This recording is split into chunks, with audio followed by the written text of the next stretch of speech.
कैसे हैं आप लोग? ऑडिट के 2 लेक्चर्स कंप्लीट हो गए थे। लेक्चर 1 में पढ़ा what is audit, what is the objective of audit, है ना। किसी को ध्यान है ऑडिट के ऑब्जेक्टिव का स्टैंडर्ड नंबर क्या था? ओ सर वो तो भूल गए। अबे भूलना नहीं है भाई, ऑब्जेक्टिव का स्टैंडर्ड है SA 200, standard on auditing number 200। What was audit? Sir, audit is an independent examination of financial information of any entity, whether profit oriented or not, irrespective of its size or legal form. When such an examination is conducted with a view to express an opinion thereon. क्या बात है, रट गई definition, मुझे तो रट गई, तुम्हारा मुझे पता नहीं, तुम्हें भी रट जाएगी, तुम्हें भी रट जाएगी। साथ साथ बोलोगे 2-3 बार 4 बार तो अपने आप रट जाएगी। रोज रोज बोलो, अला रोज रोज बोलेंगे तो रट ही जाएगी। सर समझना है ऑडिट या रटना है? दोनों काम करने। थ्योरी का कोई भी पेपर हो, चाहे वो लॉ हो, चाहे वो ऑडिट हो, चाहे वो आईटीएसएम हो, चाहे वो एफएम की क्लास में इको हो, कुछ भी ऑडिट, कोई भी थ्योरी हो ना, थ्योरी के 2 रूल होते हैं। पहले थ्योरी समझ लो कि लिखा क्या है भाई, क्यों लिखा है ऐसा, उसके बाद उसको लर्न कर लो। जितना लर्न कर पाओगे उतने अच्छे मार्क्स ले पाओगे। Sir same to same learn करें, देखो डेफिनेशन तो एक ही बार ऑडिट में आई, इसको तो सेम टू सेम भी लर्न कर लो। बाकी चीज़ों की अगर मैं बात करूं बेटा तो कीवर्ड्स तो एटलीस्ट कीवर्ड्स तो लर्न करो। मेरा जैसा बंदा तो पूरी की पूरी लाइन ही लर्न कर लेता है, रट लेता है, लेकिन तुम लोग कम से कम कीवर्ड्स तो लर्न करो। क्लियर? फिर हम लोगों ने ना लास्ट क्लास में बात करी थी टाइप्स ऑफ ऑडिट। हाँ जी, हमने बोला था ऑडिट रिक्वायर्ड अंडर लॉ की अगर हम बात करें तो बहुत सारी एंटिटीज है जिन्हें ऑडिट कराना कंपलसरी है, जैसे कि कंपनीज, स्टैट्यूटरी कंपनीज, इन्हें तो ऑडिट कराना कंपलसरी है। लेकिन वॉलंटरी की कैटेगरी में हमने बात करा था इंडिविजुअल और पार्टनरशिप फर्म। मैंने लॉजिक दिया, इंडिविजुअल और पार्टनरशिप फर्म्स का जो मेन एक्ट है, इंडिविजुअल्स का तो कोई एक्ट ही नहीं है, तो उनके लिए तो ऑडिट कराना कोई मैंडेटरी है ही नहीं, प्राइमरी ऑडिट की अगर हम बात करें। सिमिलरली पार्टनरशिप का जो एक्ट है, पार्टनरशिप एक्ट, उसमें भी कहीं नहीं लिखा कि इन्हें ऑडिट करवाना पड़ेगा। हाँ, इंडिविजुअल्स और फर्म अदर लॉज में ऑडिट करवा सकते हैं, जैसे मैंने एग्जांपल टैक्स का दिया था। टैक्स एक्ट में लिखा है इंडिविजुअल या फर्म्स का टर्नओवर अगर एक लिमिट को क्रॉस करेगा तो उनको ऑडिट करवाना पड़ेगा, वो चीज अलग है। लेकिन जो इनके अपने एक्ट है उसमें इंडिविजुअल के तो एक्ट में एक्ट ही नहीं है ना, पर फर्म के एक्ट में लिखा नहीं है। What about NGO? हमने एनजीओ के बारे में बोला, NGO can be registered as a trust, it can be registered as a society, it can be registered as a section 8 company. किसी को ध्यान होगा आप में से? मेरा अगर वो ट्रस्ट है, trust can be of 2 types, private trust, public trust. Common private trust के लिए ऑडिट कराना कंपलसरी नहीं है। What about public trust? Public trust के लिए भी कंपलसरी नहीं है ऑडिट कराना। महाराष्ट्र पब्लिक ट्रस्ट एक्ट ने बोला जो ट्रस्ट महाराष्ट्र में बने उनको तो करवाना पड़ेगा। आपके स्टडी मैट में लिखा है पब्लिक ट्रस्ट के लिए ऑडिट कराना जरूरी है, कंफ्यूज मत होना। पब्लिक ट्रस्ट के लिए ऑडिट कराना जरूरी है as per Maharashtra trust act. Indian trust act में नहीं लिखा कि पब्लिक ट्रस्ट को ऑडिट करवाना पड़ेगा। तो महाराष्ट्र के ट्रस्ट को करवाना है, ऐसे किसी और स्टेट में भी करवाना हो सकता है, उस स्टेट का ट्रस्ट एक्ट पढ़ना पड़ेगा। मैंने महाराष्ट्र का एग्जांपल आपको समझाया। अब मेरी बात अगला, ट्रस्ट का बात हो गया। Society is registered under society registration act 1860। Society act में भी ऑडिट कराना जरूरी नहीं होता, बट हाँ महाराष्ट्र की सोसाइटीज के लिए भी कंपलसरी है ऑडिट करवाना। महाराष्ट्र वालों को पता नहीं क्या दिक्कत है, वो छोड़ते ही नहीं है ट्रस्ट और सोसाइटीज को। नेक्स्ट सवाल, अच्छा सेक्शन 8 कंपनी। सेक्शन 8 कंपनी तो सब कंपनी है, माना वो चैरिटी का काम कर रही है बट है तो कंपनी, तो उसके लिए तो ऑडिट करवाना जरूरी होगा ही होगा। क्या बात क्लियर? तो हमने एनजीओस की बात भी कर ली, ट्रस्ट की बात भी कर ली। आज की क्लास का टॉपिक क्या है सर? आज हम लोग शुरू करेंगे एडवांटेजेस ऑफ ऑडिट। इस पे कई बार क्वेश्चन लगता है एग्जाम में। ऑडिट के एडवांटेजेस शुरू करेंगे, ऑडिट के एडवांटेजेस के बाद ऑडिट की लिमिटेशंस को कवर करेंगे। देखते हैं फिर आगे क्या क्या कवर करेंगे। करने को तो पूरी बुक पढ़ी है, देखते हैं कितना कवर होता है। सोचा तो है advantages, limitation, scope, aspects, relationship of audit with other discipline, at least इतना तो कवर हो। बाकी देखते हैं, क्या पता हो जाए। स्टैंडर्ड सेटिंग प्रोसेस भी कवर करवा दो सर। अबे देखते हैं भाई, अभी मैं क्या कहूँ, अभी तो मुझे एडवांटेजेस शुरू करनी है। लाओ भाई लाओ, मेरी पीपीटीज लाओ। कहाँ गई भाई, कहाँ गई पीपीटीज? ये रही। Okay, yes, okay class, are you ready for it? बोल दो भाई लोग, आर यू रेडी? चलो लेट्स स्टार्ट। मेरा doubt number 1, what are the advantages of audit? Come on advantages of audit. Audit करवाने के फायदे क्या है साहब? फायदे, ऑडिट कराने का पहला फायदा जो तुम्हारी किताब में लिखा है वो है फाइनेंशियल सेफगार्ड। देखो वर्ड्स को तोड़ो, फाइनेंशियल मतलब पैसा, फाइनेंशियल मतलब पैसा, सेफगार्ड मतलब सेफ्टी। पैसे की सेफ्टी है या नहीं ये तुम्हें कौन बताएगा?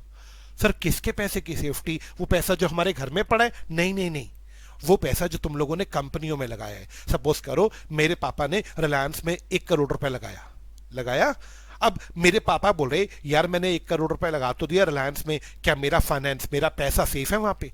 कहीं मेरे पैसे का अंबानी लोग मिसयूज तो नहीं कर रहे, या वहां के कोई और डायरेक्टर्स मेरे पैसे के साथ गलत काम तो नहीं कर रहे?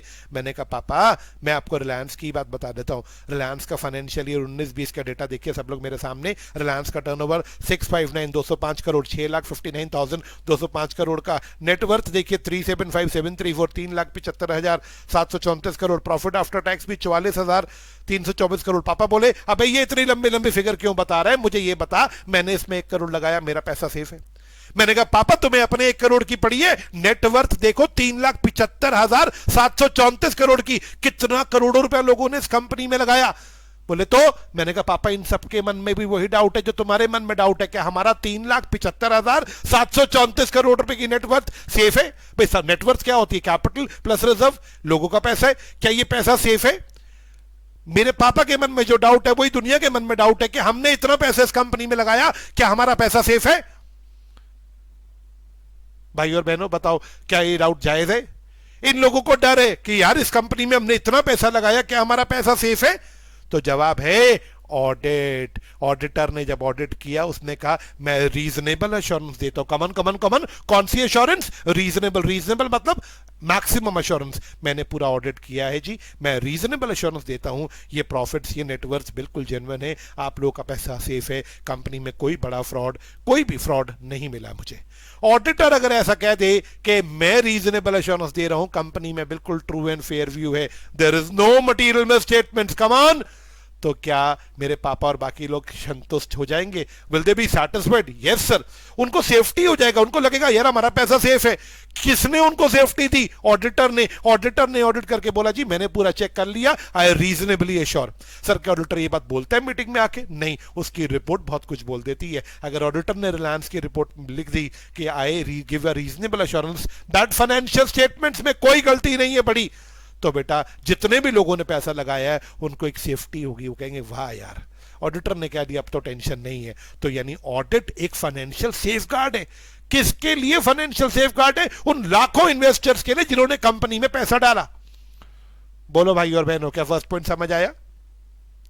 यो कैन वी मूव? पापा आपको भी समझ आया? पापा बोले हाँ बेटे अब तो क्लियर है।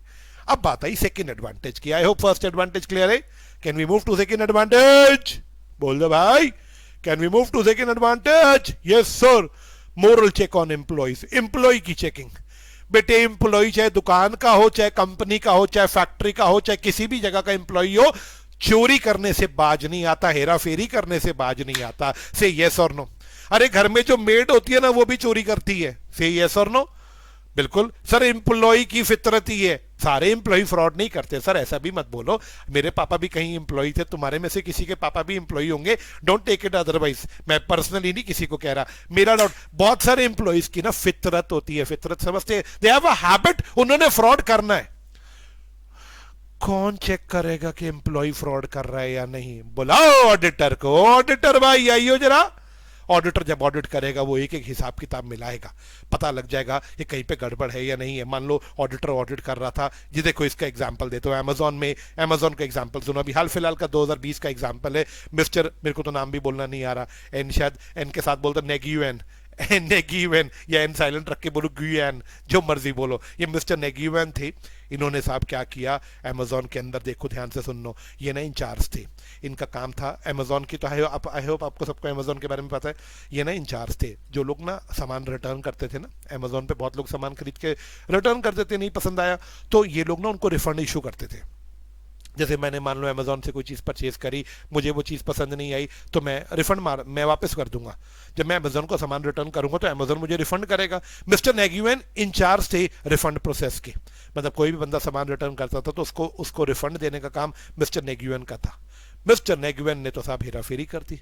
मिस्टर नेगुएन ने कुछ फेक रिफंड्स क्रिएट करे। What is fake refund? Come on come on come on, मतलब जैसे मान लो ये अमन भाई है हमारे, अमन भाई ने कुछ रिटर्न नहीं करा, बट मिस्टर नेगुएन ने नकली बिल दिखा दिया कि मिस्टर नेगुएन ने क्या दिखाया कि अमन ने जी रिटर्न किया है, प्रिया ने जी रिटर्न किया है। अब कौन चेक करेगा? ये तो ऑडिटर चेक करेगा कि रिटर्न हुआ था या नहीं। वो कहेगा, अगर पहले मैं एग्जांपल कंप्लीट करता हूँ, फिर ऑडिटर ने कैसे पकड़ा ये बताऊंगा। इसने नकली रिफंड दिखा कि जी अमन ने रिटर्न करा, प्रिया, चिया, नेहा, चिया, पिया सब ने रिटर्न किया। और मेरा डाउट, इसने ये जो प्रिया फी है सबको रिफंड शो करके, ये सारे इसके जो नाम बोल रहा हूँ ना, अमन, प्रिया, रिया, पिया, ये सब इसके फ्रेंड्स और रिलेटिव्स थे। इन्होंने इनके नाम कुछ डाल के दिखाया, जी इसको मैंने रिफंड किया, इसको मैंने रिफंड किया, इसको मैंने रिफंड किया। अपने ही फैमिली मेंबर्स में उसने तकरीबन $96,508 का फ्रॉड मार दिया। अब ऑडिटर ने कैसे पकड़ा? ऑडिटर ने, वैसे तो मैं बता रहा था ऑडिटर ने कैसे पकड़ा होगा, ऑडिटर बोला होगा हाँ जी रिफंड हुए, दिखाना जरा। अमन को रिफंड हुआ। अब ऑडिटर को नहीं पता होगा ना कि निगवेन का रिलेटिव है अमन। ऑडिटर ने तो बोला अमन को रिफंड हुआ ना, दिखाना जरा एक बार इसका रिकॉर्ड। अमन ने रिटर्न किया होगा सामान, तो सामान तो अमेजोन के गोडाउन में आया होगा। ऑडिटर ने बोला आर्टिकल जरा भागना गोडाउन में देख के आना, अमन ने ये प्रोडक्ट रिटर्न किया, गोडाउन में पड़ा या नहीं पड़ा। प्रिया ने ये रिटर्न किया और आर्टिकल देख के आना, ये पड़ा या नहीं पड़ा। मैच किया होगा ऑडिटर ने। अब वहाँ गोडाउन में कोई सामान ही नहीं है ऐसा, क्योंकि ये ओरिजिनल रिफंड होते तो पार्टी सामान वापस भेजती हुई, वो सामान अमेजोन के गोडाउन में पड़ा होता। बट ये तो फेक रिफंड थे, नकली रिफंड्स। पकड़ा गया था निगवेन। तो ऐसे एम्प्लॉइज को कौन पकड़ेगा? ऑडिटर पकड़ेगा। तो एम्प्लॉई तुम्हारी वाट लगेगी, ऑडिटर लगाएगा।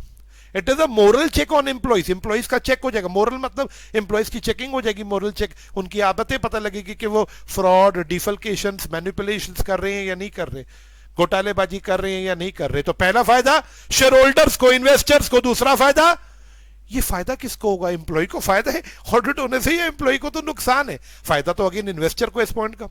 इन्वेस्टर्स को पता लग जाएगा कि हमारी कंपनी के एम्प्लॉइज कितना फ्रॉड कर रहे हैं। भाई बोलो, भाई बोलो, क्या इतना क्लियर है? हाँ जी, मोरल चेक ऑन एम्प्लॉय समझ आ गया। Can we move to third point? Okay class, point number third, taxes, loans and purchase consideration. तीन वर्ड्स हैं दोस्तों, तीनों को तोड़ते हैं।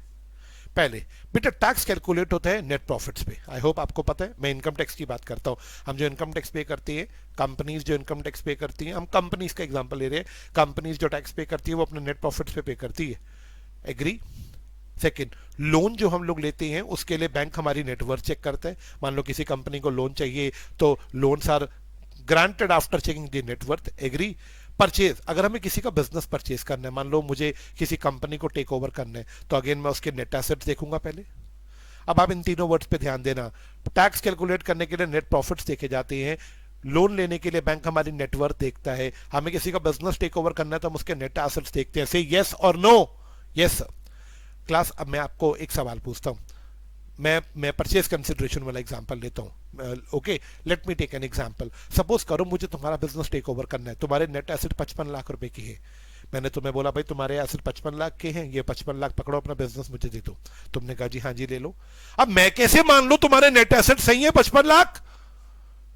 मैं तो तुम्हारे ऑडिटर को, अपने ऑडिटर को क्या तुम्हें बोलूंगा अपने ये 55 लाख के नेट एसेट्स का तुम पहले ऑडिट करवाओ। मैं तुम्हारे नेट एसेट्स पे तभी यकीन करूंगा जब ये ऑडिटेड होंगे। अनऑडिटेड पे कौन यकीन करे? पता नहीं तुमने नेट एसेट्स कहीं ओवरस्टेट कर रखी हो। समझ आ रही है बात? ऐसे जब हमें लोन लेना है, हम बैंक के पास गए, हमने कहा बैंक हमारे को 20 करोड़ का लोन दे दो। बैंक बोला नेटवर्थ कितनी है? हमने कहा 50 करोड़ की नेटवर्थ है, लोन तो सिर्फ 20 करोड़ मांगे। बैंक बोला ये ऑडिटेड है। हमने कहा नहीं। बैंक बोला चल निकल यहां से, जा पहले नेटवर्थ का ऑडिट करा के आ, हमें बता ऑडिटर क्या कह रहे हैं। अब बैंक भी इसका मतलब आपकी नेटवर्थ पे तभी यकीन करेगा जब वो ऑडिटेड है। ऑडिटेड मतलब जब वो चेक्ड है। ऐसे तो बेटा मैं नेटवर्थ कुछ भी लिख के बैंक के सामने ले जाऊंगा। Same goes with the tax, net profits. जो इनकम टैक्स में कंपनीज अपना टैक्स जमा करा रही है उनको पहले टैक्स ऑडिट करवाना पड़ता है, टैक्स ऑडिट। वो जो क्या कंपनी कह रही है हमारा प्रॉफिट 100 करोड़ है तो इस पर 30% टैक्स, सपोज हम 30 करोड़ देने को तैयार है। डिपार्टमेंट बोलेगा मैं कैसे मान लूँ 100 करोड़ का नेट प्रॉफिट से? क्या पता आपने प्रॉफिट को अंडरस्टेट कर रखा हो, कराओ ऑडिट तभी मानूंगा।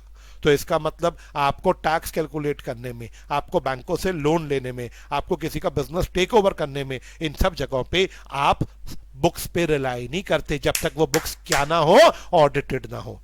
टैक्स के लिए, टैक्स वाला पॉइंट किसके पॉइंट ऑफ व्यू से जवाब देना? टैक्स के लिए नेट प्रॉफिट्स, समझाया मैंने। कौन चाहेगा कि नेट प्रॉफिट हमेशा ऑडिटेड हो? Income tax department. लोन्स के समय कौन चाहेगा कि नेटवर्थ हमेशा ऑडिटेड हो? बैंक जो लोन दे रहे हैं। और परचेज कंसिडरेशन में कौन चाहेगा कि जो नेट एसेट्स है वो ऑडिटेड हो? जो बिजनेस बेच रहा है सेलर वो, या जो बिजनेस बाय कर रहा है बायर चाहेगा कि जो मैं जिसका बिजनेस टेक ओवर कर रहा हूं उसका नेटवर्थ तो कम, नेट एसेट्स तो कम से कम ऑडिटेड हो।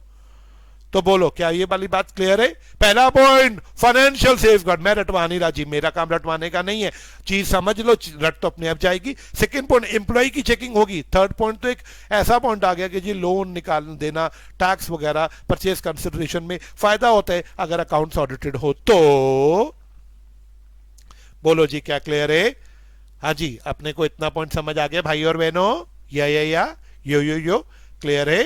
Point number fourth, trade disputes as well as insurance claims. Come on. Point number fourth, trade disputes अलग point as well as insurance claim. Insurance claim अलग point, trade disputes अलग point. पहले हम मैं trade dispute का example अभी नहीं लेता, पहले मैं insurance claim का लेता हूँ। हम लोग अकाउंट्स में क्या पढ़ते हैं? इंश्योरेंस का जो क्लेम हमें मिलता है वो हमें क्या किस किस आधार पे मिलता है? जरा देखो, लॉस और sum assured which ever is lower. मेरा लॉस हुआ या जितने की मैंने इंश्योरेंस कराई थी sum assured which ever is lower, इतने का मुझे क्लेम मिलेगा। एग्जाम्पल देखो, सपोज हमने 20 लाख की मशीन की इंश्योरेंस, हमारी एक इंश्योरेंस थी एस ए, लॉस को छोड़ो अभी, एस ए का मतलब होता है सम अश्योर्ड 25 लाख। हमारे पास एक मशीन थी 25 लाख की, हमने उसकी इंश्योरेंस करवा दी। सम अश्योर्ड 25 लाख की मशीन का हमने 25 लाख का इंश्योरेंस करवा दिया। Is it okay? हमारी इंश्योरेंस कितने की है? कमान सर 25 लाख की। Very good, sum assured 25 lakh की हमने इंश्योरेंस करवाई। मशीन लॉस हो गई, खराब हो गई, जल गई मशीन का तकरीबन 20 लाख का पोर्शन खराब हो गया, स्क्रैप हो गई मशीन अब स्क्रैप में 5 लाख की बिकेगी, यानी लॉस कितने का हुआ? 20 लाख का। 25 की मशीन थी, जल गई है काफी हद तक, अब वो 5 लाख से ऊपर की नहीं बिकेगी, 20 लाख का घाटा हो गया। हमने 25 लाख की इंश्योरेंस करवाई थी बट लॉस हमें 20 लाख का हुआ। हमें इंश्योरेंस क्लेम कितना मिलना चाहिए? 25 लाख या 20 लाख? सर हमें क्लेम 20 लाख मिलेगा, क्योंकि रूल क्या होता है? आपका लॉस या आपका sum assured which ever is lower. ये तो अकाउंट्स में पढ़ा है अपन लोगों ने, सब लोगों ने, फिर से देख लो। 25 लाख का अश्योरेंस कराई थी मैंने, अपनी इंश्योरेंस कराई थी मशीन की, लेकिन लॉस मुझे 20 लाख का ही हुआ, तो मुझे क्या 25 लाख क्लेम मिलेगा या 20 लाख मिलेगा? सर 20 लाख मिलेगा, ये तो जनवन सा रूल है सर। क्या बात क्लियर? अब मेरा डाउट, मेरा सवाल, क्या बात क्लियर? मैंने कहा जी मेरा लॉस 20 लाख है, इंश्योरेंस कंपनी मैंने 25 लाख की इंश्योरेंस कराई बट मुझे लॉस सिर्फ 20 लाख का हुआ, मुझे 20 लाख का आप क्लेम दे दो। मैं तो वही मांग रहा हूं 20 लाख, मैं तो 25 मांग ही नहीं रहा। इंश्योरेंस कंपनी मुझे 20 लाख का क्लेम दो, मुझे 20 लाख का क्लेम दो। इंश्योरेंस कंपनी बोली क्या लॉस 20 लाख का हुआ? मैंने कहा, बोली ऑडिटर से वेरीफाई करा दो एक बार। इंश्योरेंस कंपनी अपना भी सर्वेयर भेजेगी, हम भी ऑडिटर से कहेंगे ऑडिटर जरा एक बार रिपोर्ट कर दो कि लॉस 20 लाख का हुआ। ऑडिटर लिख देगा कि लॉस 20 लाख का है तो इंश्योरेंस कंपनी मान जाएगी। यानी इंश्योरेंस कंपनी भी साहब ऐसे नहीं विश्वास करती कि लॉस कितना है, वो आपको कहेगी ऑडिट करा दो और अपने सर्वेयर को भी भेजेगी। सर्वेयर मतलब उसका भी ऑडिटर आएगा, वो भी देखेगा कि लॉस कितने का हुआ। क्या बात क्लियर? मेरा डाउट, यानी इंश्योरेंस क्लेम देते समय भी आपके लॉस की पहले चेकिंग होती है, कहीं आपने लॉस ज्यादा तो नहीं रिपोर्ट कर रखा। अब मान लो लॉस चलो 6 लाख 15 लाख का था, मैंने कहा लिख दे 20 लाख, 20 लाख क्लेम कर लेते। ऐसे थोड़ी ना होता है भाई। बोलो भाई बोलो, क्या क्लियर है? क्या क्लेम तक का एग्जांपल क्लियर है? Same goes with labour dispute. Labour के स्पेलिंग गलत है, मैं पहले बता दूं, मजा आता है ना गलत लिख के, है ना। मेरा doubt, labour dispute, what is labour dispute? Common labour dispute. अरे भाई लड़ाई हो गई, हाँ लड़ाई हो गई, किसकी? एम्प्लॉयर एम्प्लॉय की लड़ाई हो गई। एम्प्लॉय बोले हमारी सैलरी बढ़ाओ, हमारी सैलरी बढ़ाओ, हमारी सैलरी बढ़ाओ। एम्प्लॉयर बोला भाई बढ़ा दूंगा, अभी लॉस है। एम्प्लॉय बोले अरे लॉस कैसी है, हमने तो इतनी मेहनत करी, हमने तो इतनी मेहनत करी। एम्प्लॉयर बोला भाई लॉस है। एम्प्लॉयर बोला, तो एम्प्लॉय बोले दिखाइयो। एम्प्लॉयर ने P&L दिखाया, लॉस था। एम्प्लॉय बोले ये ऑडिटेड है? बोला नहीं। एम्प्लॉय बोले चपेड़ मारेंगे एम्प्लॉयर तेरे मुंह पे, क्या पता तुमने लॉस नकली दिखा रखा हो, ऑडिट करवा। ऑडिटर ने ऑडिट करके लिख दिया इस कंपनी में लॉस है। एम्प्लॉय मान गए, बोले ठीक है भाजी आपको लॉस हुआ, हमारी सैलरी इस साल मत बढ़ाइए, नेक्स्ट ईयर बढ़ा दीजिएगा।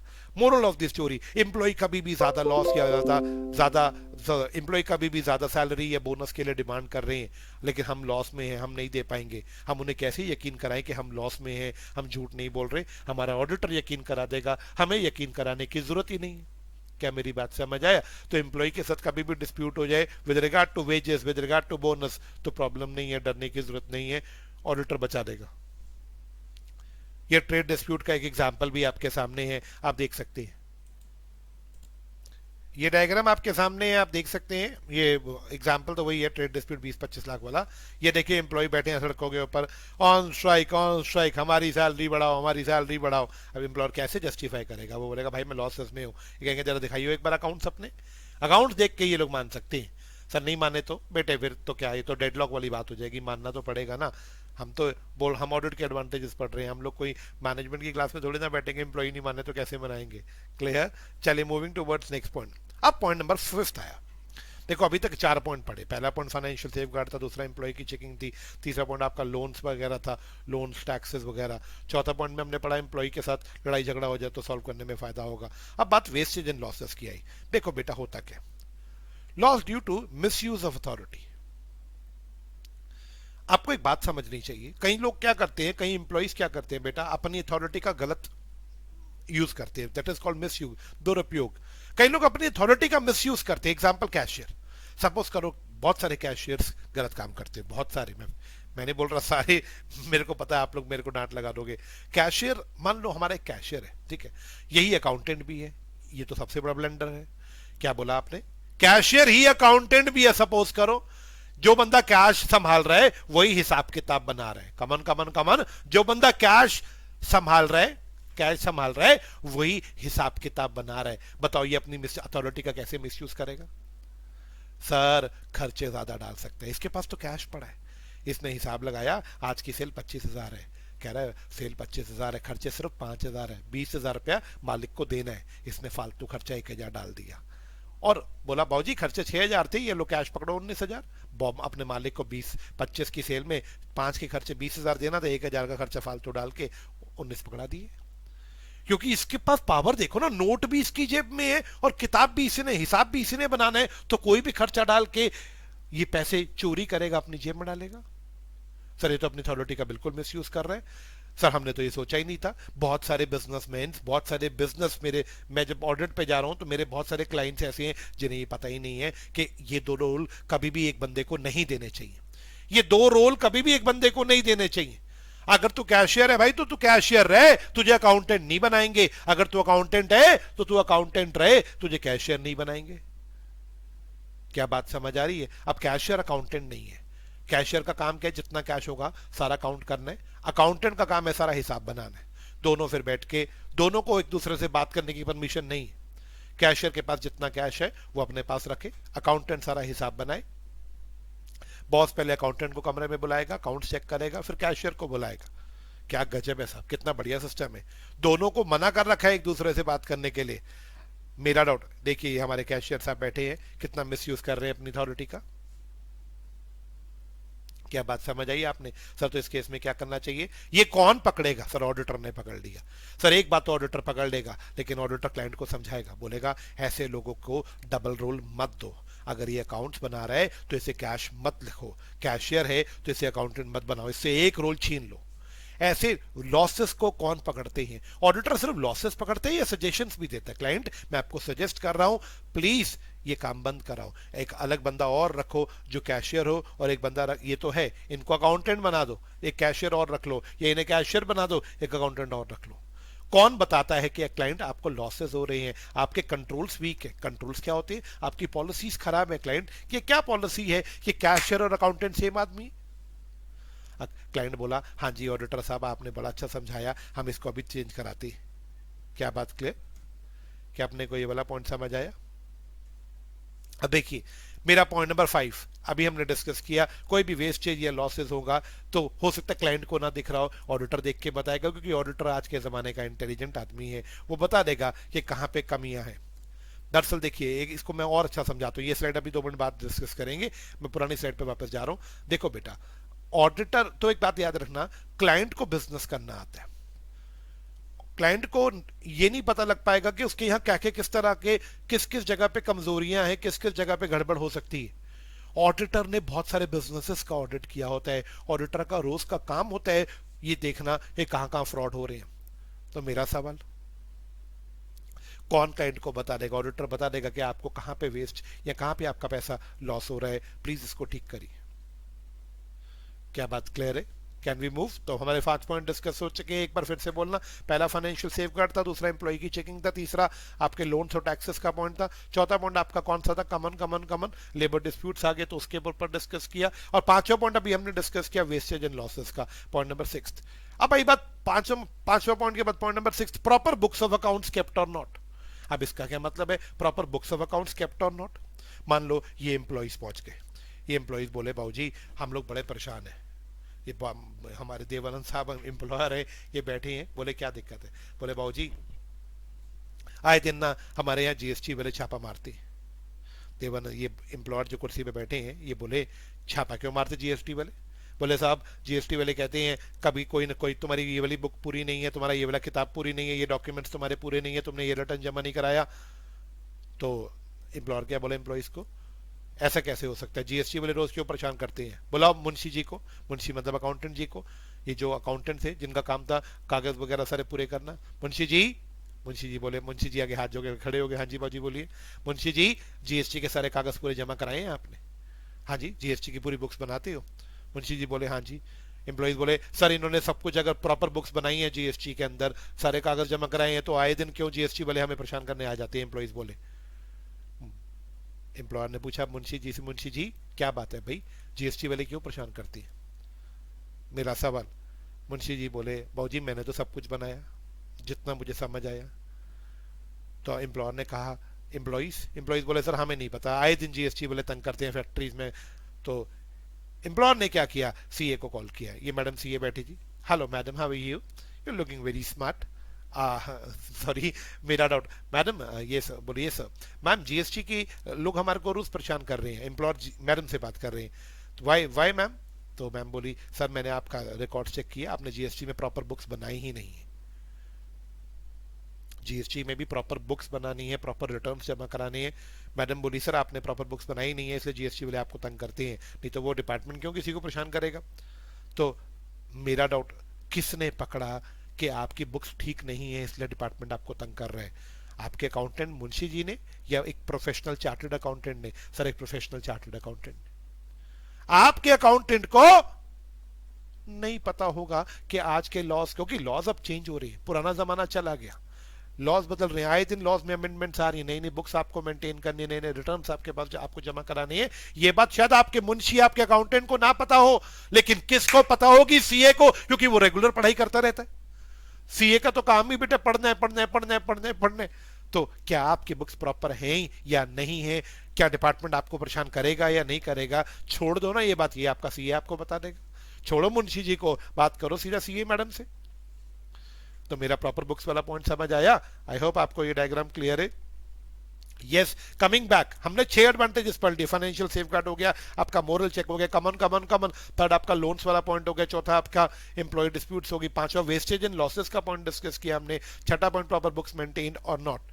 क्या बात क्लियर? सातवां पॉइंट, 2 पॉइंट्स हैं 7 और 8, रिव्यू ऑफ आईसीएस। अब ये आईसीएस क्या है? Review of ICS, please be alert.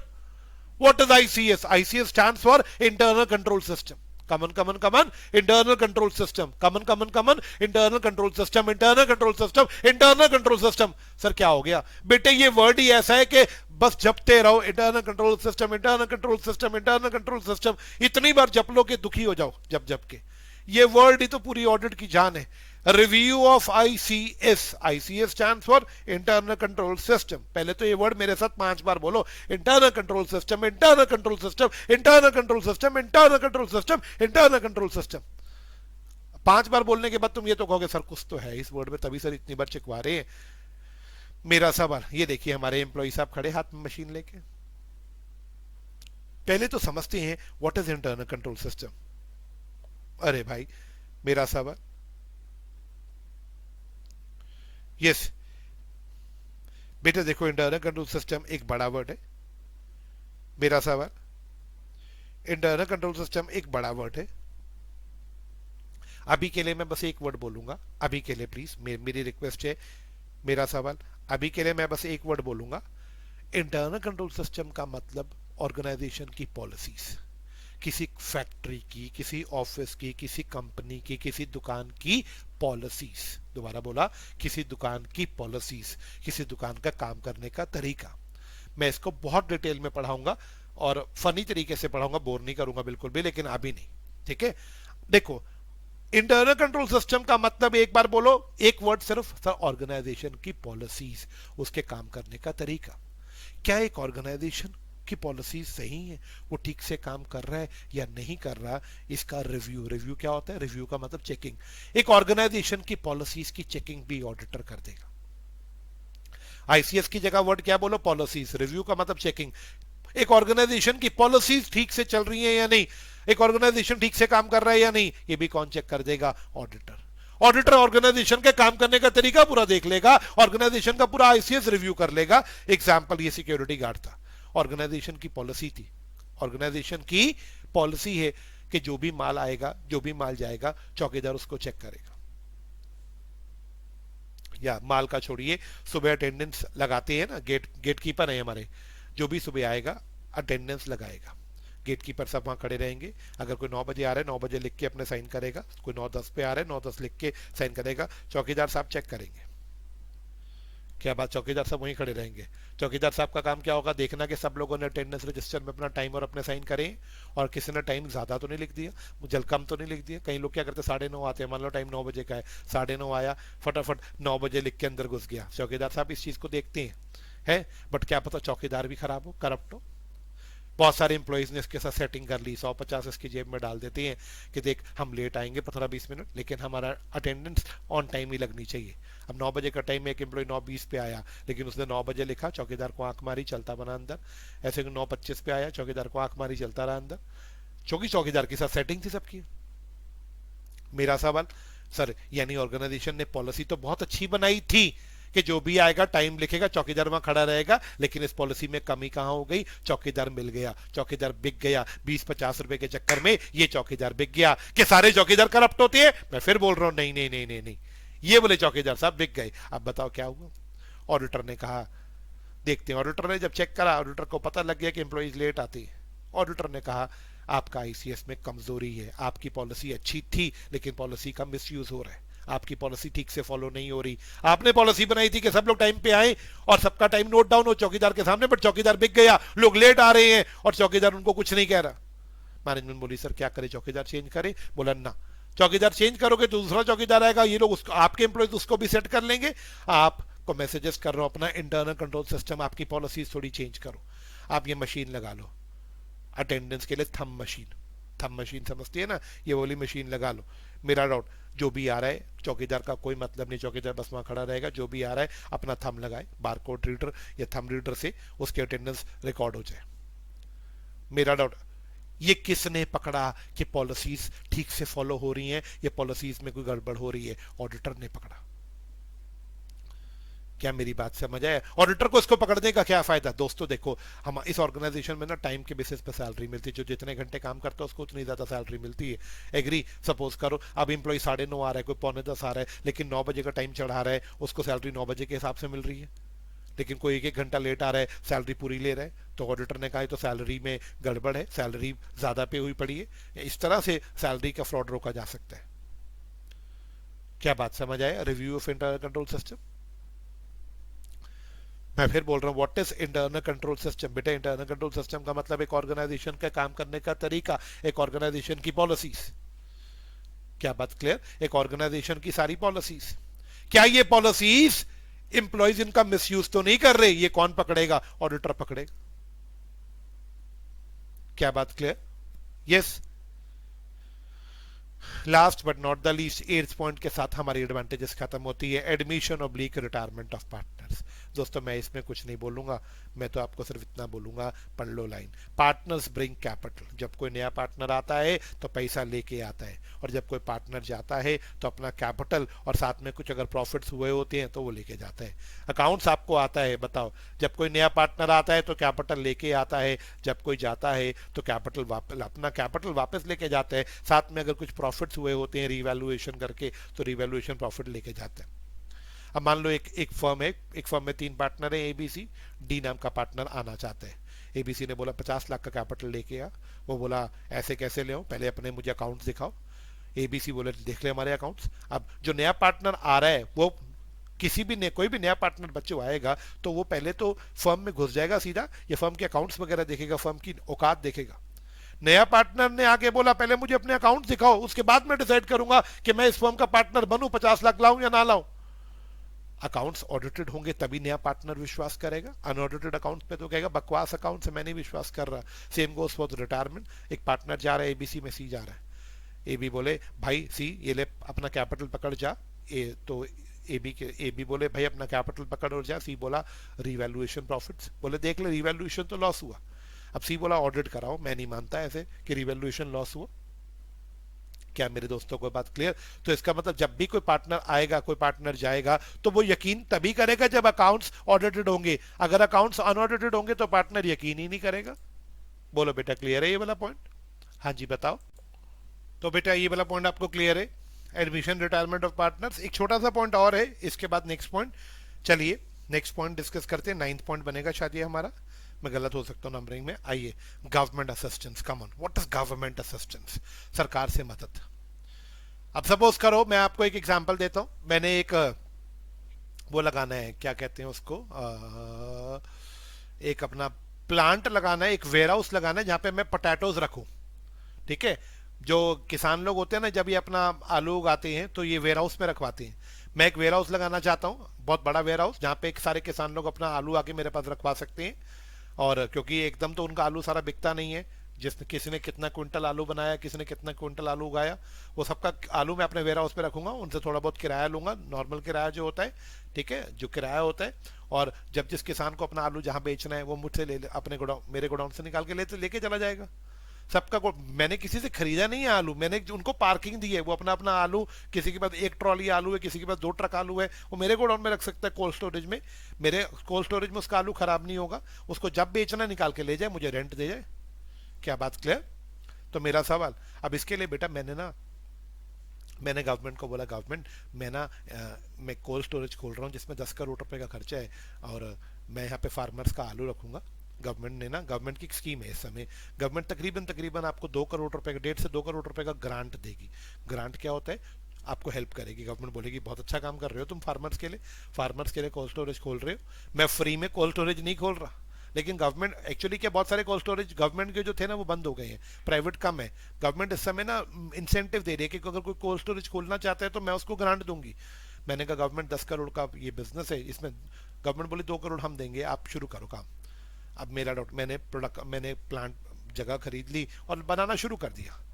Government के बंदे मेरे पास आए, बोले हाँ जी दिखाइए आप अपना कॉस्ट दिखाइए। मैंने उनको ना अभी अभी बन रहा था, मैंने उनको एक एस्टिमेटेड कॉस्ट दी कि 10 करोड़ लग जाएगा।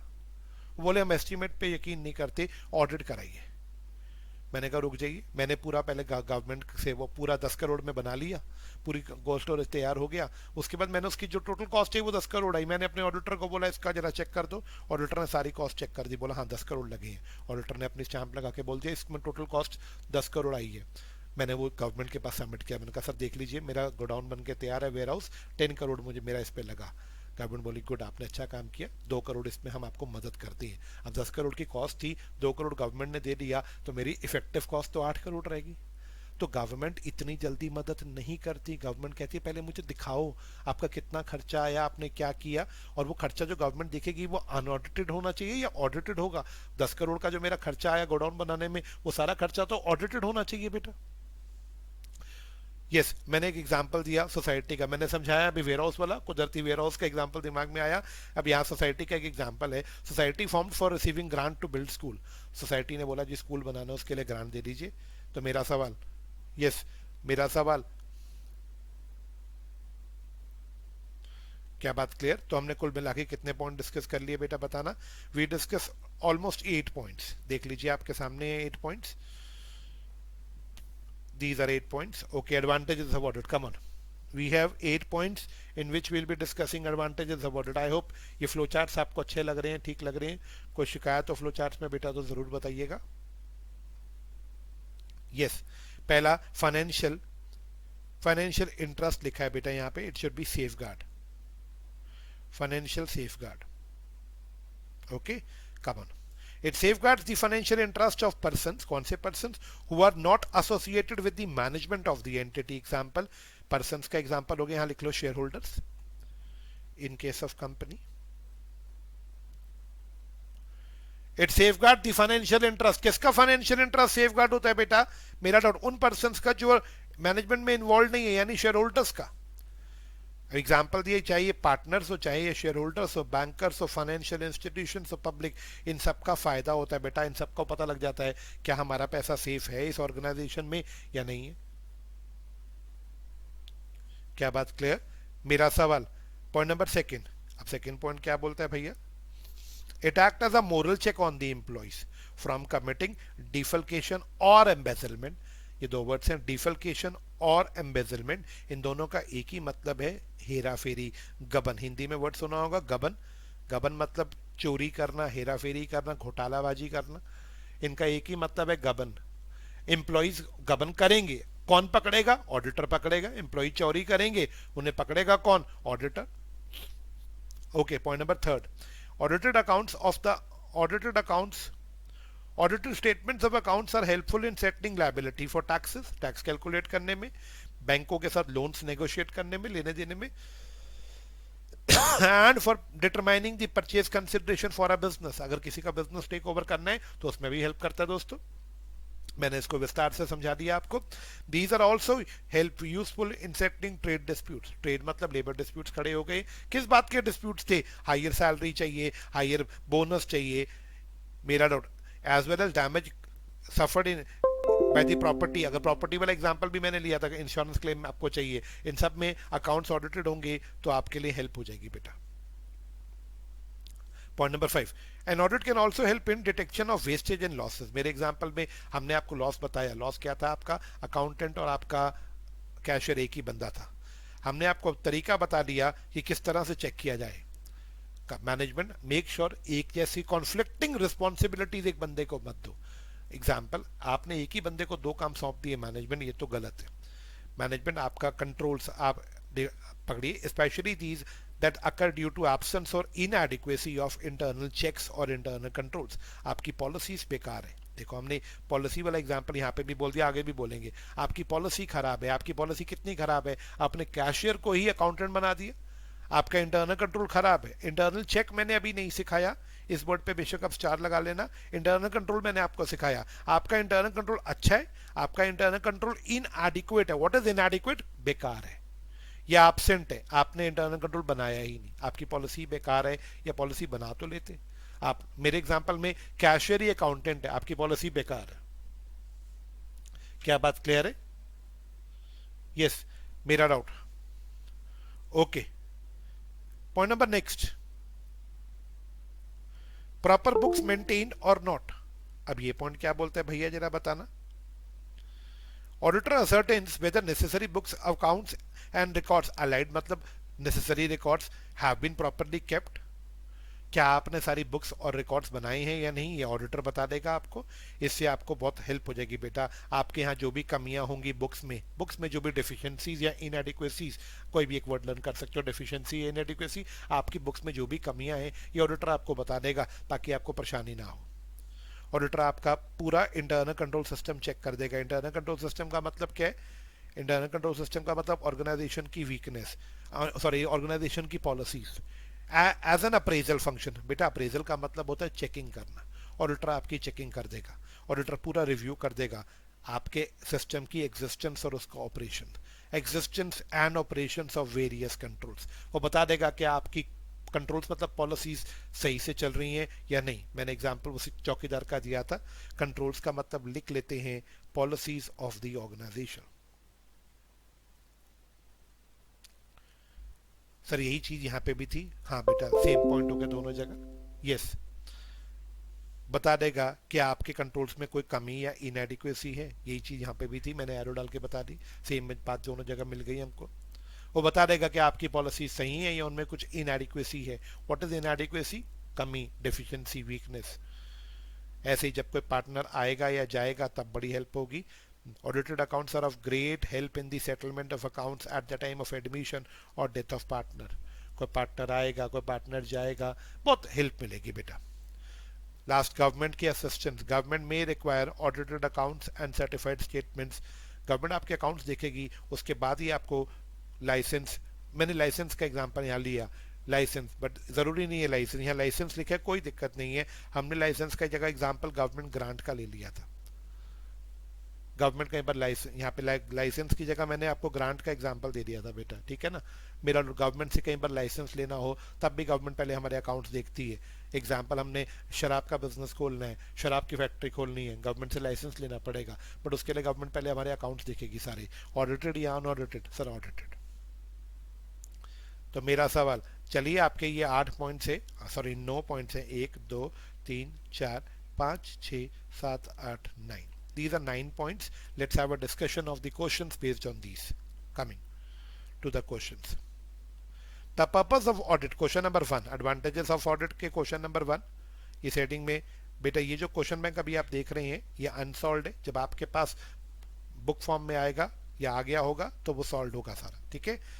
The purpose of audit is to enhance, enhance का मतलब होता है बढ़ाना।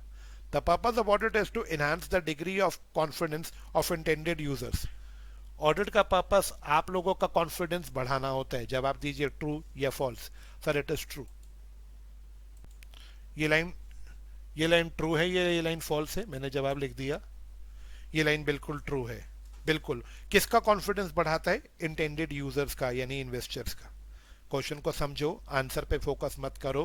कहता है द ऑडिट का पर्पस यूजर्स का कॉन्फिडेंस बढ़ाना होता है, बिल्कुल। ऑडिट होने के बाद उनका कॉन्फिडेंस बढ़ जाएगा कि हमने जहाँ पैसा लगाया या लगाना है वो जगह सेफ है या नहीं।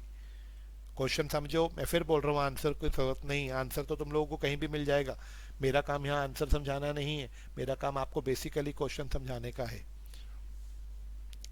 ओके, क्वेश्चन नंबर 2, ये ट्रू फॉल्स था पहला question. Second question, independent audit of entities financial statement is a vital, vital मतलब इंपॉर्टेंट सर्विस टू इन्वेस्टर। क्या ऑडिट से इन्वेस्टर को सर्विस मिलती है, क्रेडिटर्स को, participants in exchange, economic exchange यानी स्टॉक एक्सचेंज में जो बैठे हैं लोग, क्या इन सबको के लिए ऑडिट बहुत ज़रूरी है? अगेन ट्रू, बिल्कुल सही बात। फाइनेंशियल सेफगार्ड वाला पॉइंट, इन दोनों में फाइनेंशियल, अगर आपको एक्सप्लेनेशन देनी पड़ जाए तो आप पहला पॉइंट फाइनेंशियल सेफगार्ड वाला एक्सप्लेन कर देंगे। कहता है 3 लोगों को, इन्वेस्टर पहला बंदा, दूसरा क्रेडिटर्स, तीसरा जो एक्सचेंज में बैठे हैं, स्टॉक मार्केट में जो लोग बैठे हैं, बिल्कुल इन्वेस्टर्स की बात होगी। अभी इतना बड़ा क्वेश्चन देख के ना बंदे का मूड ही खराब हो जाता है, इतना बड़ा क्वेश्चन लेकिन है पिद्दी सा। इतनी बड़ी बकवास करके देखना एंड में क्या बोलेगा। RAG is a proprietor firm engage in the manufacturing of कपड़ा। इस RAG एक प्रोप्राइटर है, उसका काम कपड़ा बनाने का, बना के बेचने का।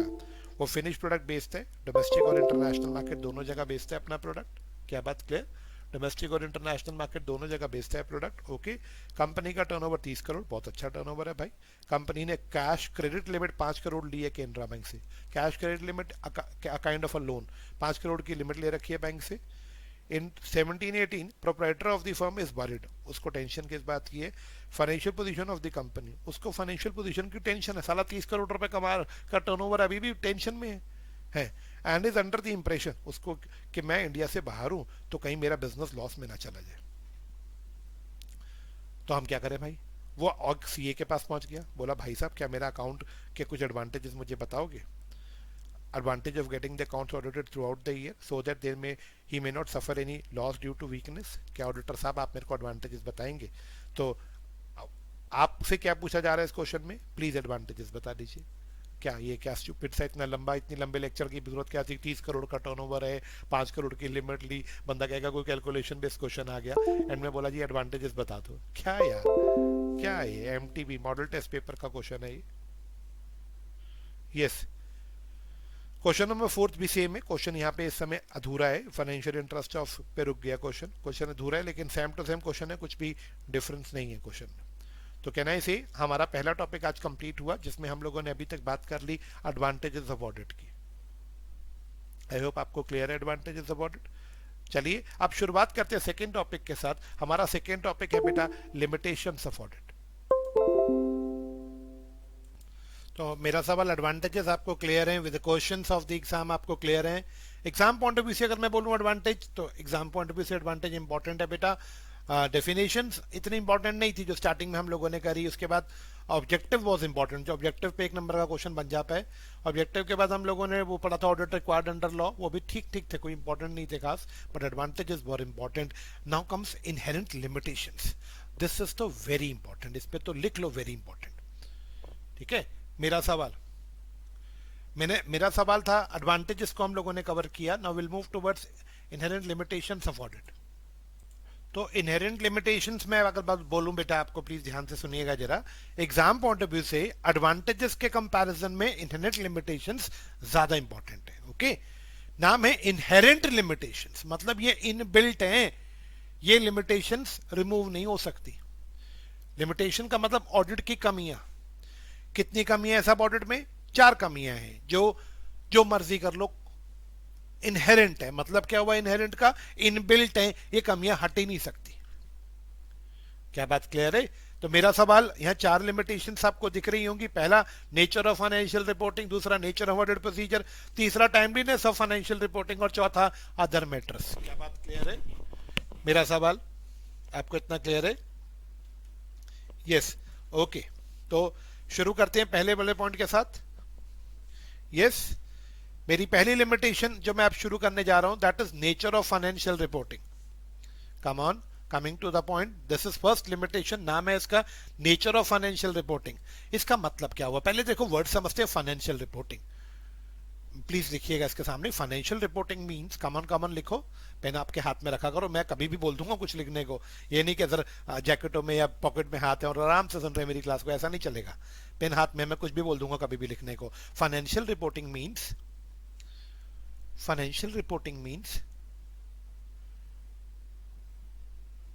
reporting of financial transactions. It means reporting of financial transaction, or in simple words accounting, और in simple words accounting. Financial reporting को आप सिंपल भाषा में बोले तो अकाउंटिंग होती है, अकाउंटिंग। तो फाइनेंशियल रिपोर्टिंग का भाषा में हमने मीनिंग लिखा, financial reporting in simple word means accounting या reporting of financial transactions. Okay, सवाल देखो बेटा, नेचर ऑफ फाइनेंशियल रिपोर्टिंग की जगह मैं वर्ड पढ़ता हूं नेचर ऑफ अकाउंटिंग। हमारे अकाउंट्स में कमी है बेटा। देखो फर्स्ट पॉइंट कह रहा है ऑडिट की लिमिटेशन क्या है? Limitation because of accounts, nature of accounts. आप अकाउंटिंग, आप सब बच्चों ने अकाउंट्स पढ़ा है, ग्रुप 1 में, ग्रुप 2 में, दोनों में पढ़ रहे हैं ना। मेरे को बताना अकाउंट्स में ये प्रॉब्लम है। Problem number 1, judgement. क्या जजमेंट? जरा पढ़ना, जजमेंट, आराम से वर्ड पढ़ना, मैं इसको आराम से एलैबोरेट करेंगे, ठीक है। Judgement in applying FRF, I repeat FRF to the facts and to the facts of entity. Okay, क्या बोला मैंने? Judgement in applying FRF। Please इसका फुल फॉर्म लिखो। FRF stands for, come on, FRF stands for financial reporting framework. Financial reporting framework. I repeat, FRF stands for Financial Reporting Framework. Full stop, आगे लिखो। For example, in case of company, in case of a company, the financial reporting framework will be,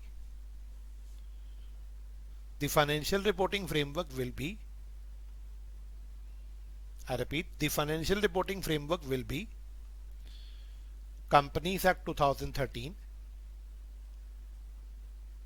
Companies Act 2013 and AS/Ind AS, क्योंकि कई companies पे AS है, कहीं पे Ind AS है, तो दोनों लिख लो, AS/Ind AS. For example, the financial reporting framework in case of company will be Companies Act 2013 and AS/Ind AS. Okay. अब बात को समझती है, क्या लिखा आपने, जरा पढ़ो इसको एक बार आराम से। फाइनेंशियल रिपोर्टिंग फ्रेमवर्क मींस, इनके फाइनेंशियल रिपोर्टिंग फ्रेमवर्क मींस, आपने लिखा इसका मतलब क्या लिखा, एक बार फिर से पढ़ो। फाइनेंशियल रिपोर्टिंग फ्रेमवर्क मींस दी एप्लीकेबल लॉज वगैरह जो लिखा आपने। For example in case of company it means companies act 2013 and accounting standards. Okay, अब बात को समझना बेटा। देखो व्हाट है फाइनेंशियल रिपोर्टिंग, पहले देखो मैं वर्ड समझा रहा हूँ। फाइनेंशियल रिपोर्टिंग अभी बोला, अकाउंटिंग फ्रेमवर्क, फ्रेमवर्क का मतलब दायरा। हम लोग अपनी अकाउंटिंग कैसे करते हैं, अकाउंटिंग का फ्रेमवर्क क्या है। फाइनेंशियल रिपोर्टिंग फ्रेमवर्क का देसी भाषा में मतलब अकाउंटिंग का दायरा क्या है, अकाउंटिंग कैसे करनी है। अगर आपको ये वर्ड कभी भी दिखने को मिले फाइनेंशियल रिपोर्टिंग फ्रेमवर्क, तो इसका मतलब हमारे अकाउंट्स बनाने का तरीका क्या रहेगा। दोस्तों, एक नॉर्मल कंपनी के केस में मैंने लिखवाया, एक नॉर्मल कंपनी अपने accounts companies act 2013 schedule 3 schedule 2 जो है उनको फॉलो करके बनाती है। शेड्यूल 3 में आपको P&L और बैलेंस शीट का फॉर्मेट मिलता है। शेड्यूल 2 में आपको एसेट्स की लाइफ बताई जाती है। शेड्यूल 2 आप लोगों में से काफियों को नहीं पता होगा, मैं शेड्यूल 3 की बात करता हूँ। शेड्यूल 3 में हम लोग को प्रॉफिट एंड लॉस अकाउंट और बैलेंस शीट का फॉर्मेट गिवन है। तो एक कंपनी को अपने फाइनेंस कैसे बनाने, अपना P&L बैलेंस शीट कैसे बनाना है, ये शेड्यूल 3 ऑफ कंपनीज एक्ट ने बताया। साथ में कंपनीज एक्ट के साथ साथ एएस ने हमें बहुत कुछ सिखाया, ये चीजें किस तरह से बुक्स में रिकॉर्ड करनी है, किस तरह से उन्हें प्रेजेंट करना है जिन कंपनीज पे एएस लग रहे हैं। तो कंपनीज का फ्रेमवर्क क्या है? कंपनीज आपसे को पूछे कि what is the financial reporting framework of a company, तो जवाब क्या होना चाहिए? सर कंपनी का अकाउंट्स बनाने का तरीका तो वही होगा ना जो कंपनीज एक्ट बताएगी और अकाउंटिंग स्टैंडर्ड्स बताएंगे। क्या बात क्लियर? तो मेरा सवाल, जब भी ये वर्ड देखने को मिले फाइनेंशियल रिपोर्टिंग फ्रेमवर्क, तो डरना नहीं है बिल्कुल भी। मतलब समझो, फिर से बोलता हूं, फाइनेंशियल रिपोर्टिंग फ्रेमवर्क का मतलब है the manner of doing your accounts, अपने अकाउंट्स बनाने का तरीका, the manner of making your accounts. Example in case of companies act 2013 as well as accounting standards oblique Ind AS। Okay, अब ये तो मैंने फाइनेंशियल रिपोर्टिंग फ्रेमवर्क का मतलब समझाया। अब इस बुलेट को समझते हैं क्या कहना चाह रहे। कहता है judgement in applying financial reporting framework to the facts of entity. थाला सबसे बड़ा लफड़ा अकाउंट्स का क्या लफड़ा अकाउंट्स में सबसे बड़ा? फ्रेमवर्क यानी लॉ ने तो तुम्हें बता दिया, एएस ने तो तुम्हें बता दिया कि भैया ये लिखा है, ये फॉलो कर लो। अब हर बिजनेसमैन जब उस एएस को, उस लॉ को अपने बिजनेस में लगा रहे तो उसमें गलती कर देते हैं। मैं ये नहीं बोल रहा एएस में गलत लिखा है, ना ना ना, मैं ये नहीं बोल रहा लॉ में गलत लिखा है, लेकिन उस एएस की लाइंस को, उस लॉ की लैंग्वेज को अपने बिजनेस में लगाने में गलती हो जाती है। अपने बिजनेस में एएस को लगाने में गलती हो जाती है बेटा। एक सर एग्जांपल से समझाइए। एक क्या, जितने कहोगे उतने दूंगा। पॉइंट को समझते हैं। कह रहे एएस गलत नहीं है, कंपनीज एक्ट गलत नहीं है, बट कंपनीज एक्ट और एएस को अपने बिजनेस में लगाने में गलती हो जाती है हम लोगों से। जैसे सर देखो, अब AS 18 की बात करते हैं। I give you some examples. एक मैंने यहां लिखा है, एक और बनाऊंगा अभी, ठीक है। AS 18 क्या बोलता है? AS 18 कहता है कोई भी रिलेटेड पार्टी ट्रांजेक्शन अगर हो, I repeat, related party transaction. What do you mean by the word related party transaction? Sir, related party companies की जो related parties होती हैं, उसकी holding, उसकी subsidiary, these are related party. AS 18 कहता है कोई भी रिलेटेड पार्टी हो ना, उसके साथ अगर आपने कोई भी ट्रांजेक्शन किया है, एग्जाम्पल अपने अपनी होल्डिंग कंपनी को कोई गुड्स बेचे हैं, सब्सिडरी से कोई गुड्स परचेज किए, वो ट्रांजेक्शन्स बन जाते हैं related party transactions. I repeat, holding को कुछ सामान बेचना, सब्सिडरी से कुछ सामान खरीदना, ये सब बन गए रिलेटेड पार्टी ट्रांजेक्शन्स, क्योंकि ये हमने अपने रिलेटेड पार्टी के साथ किया। AS 18 कहता है जब भी आप किसी रिलेटेड पार्टी से कोई भी ट्रांजेक्शन करोगे, आप ये बात अपनी फाइनेंशियल स्टेटमेंट्स में डिस्क्लोज करोगे। क्या डिस्क्लोज करोगे? रिलेटेड पार्टी का नाम बताओगे कि ये हमारी होल्डिंग कंपनी है, उसके साथ आपने क्या ट्रांजेक्शन किया, आपको ये डिस्क्लोज करना है। ये AS 18 कहता है। कितनी सिंपल सी बात कहता है। Section 188 of the companies act कहता है नहीं, section 188 of the companies act कहता है रिलेटेड पार्टी के साथ कोई भी ट्रांजेक्शन होना, उसे फाइनेंशियल स्टेटमेंट्स में नहीं, बोर्ड रिपोर्ट में लिखना है। कमन कहां लिखना है? देखो पढ़ो सेक्शन 188। देखो AS 18 को भूल जाओ, वो अलग पॉइंट है।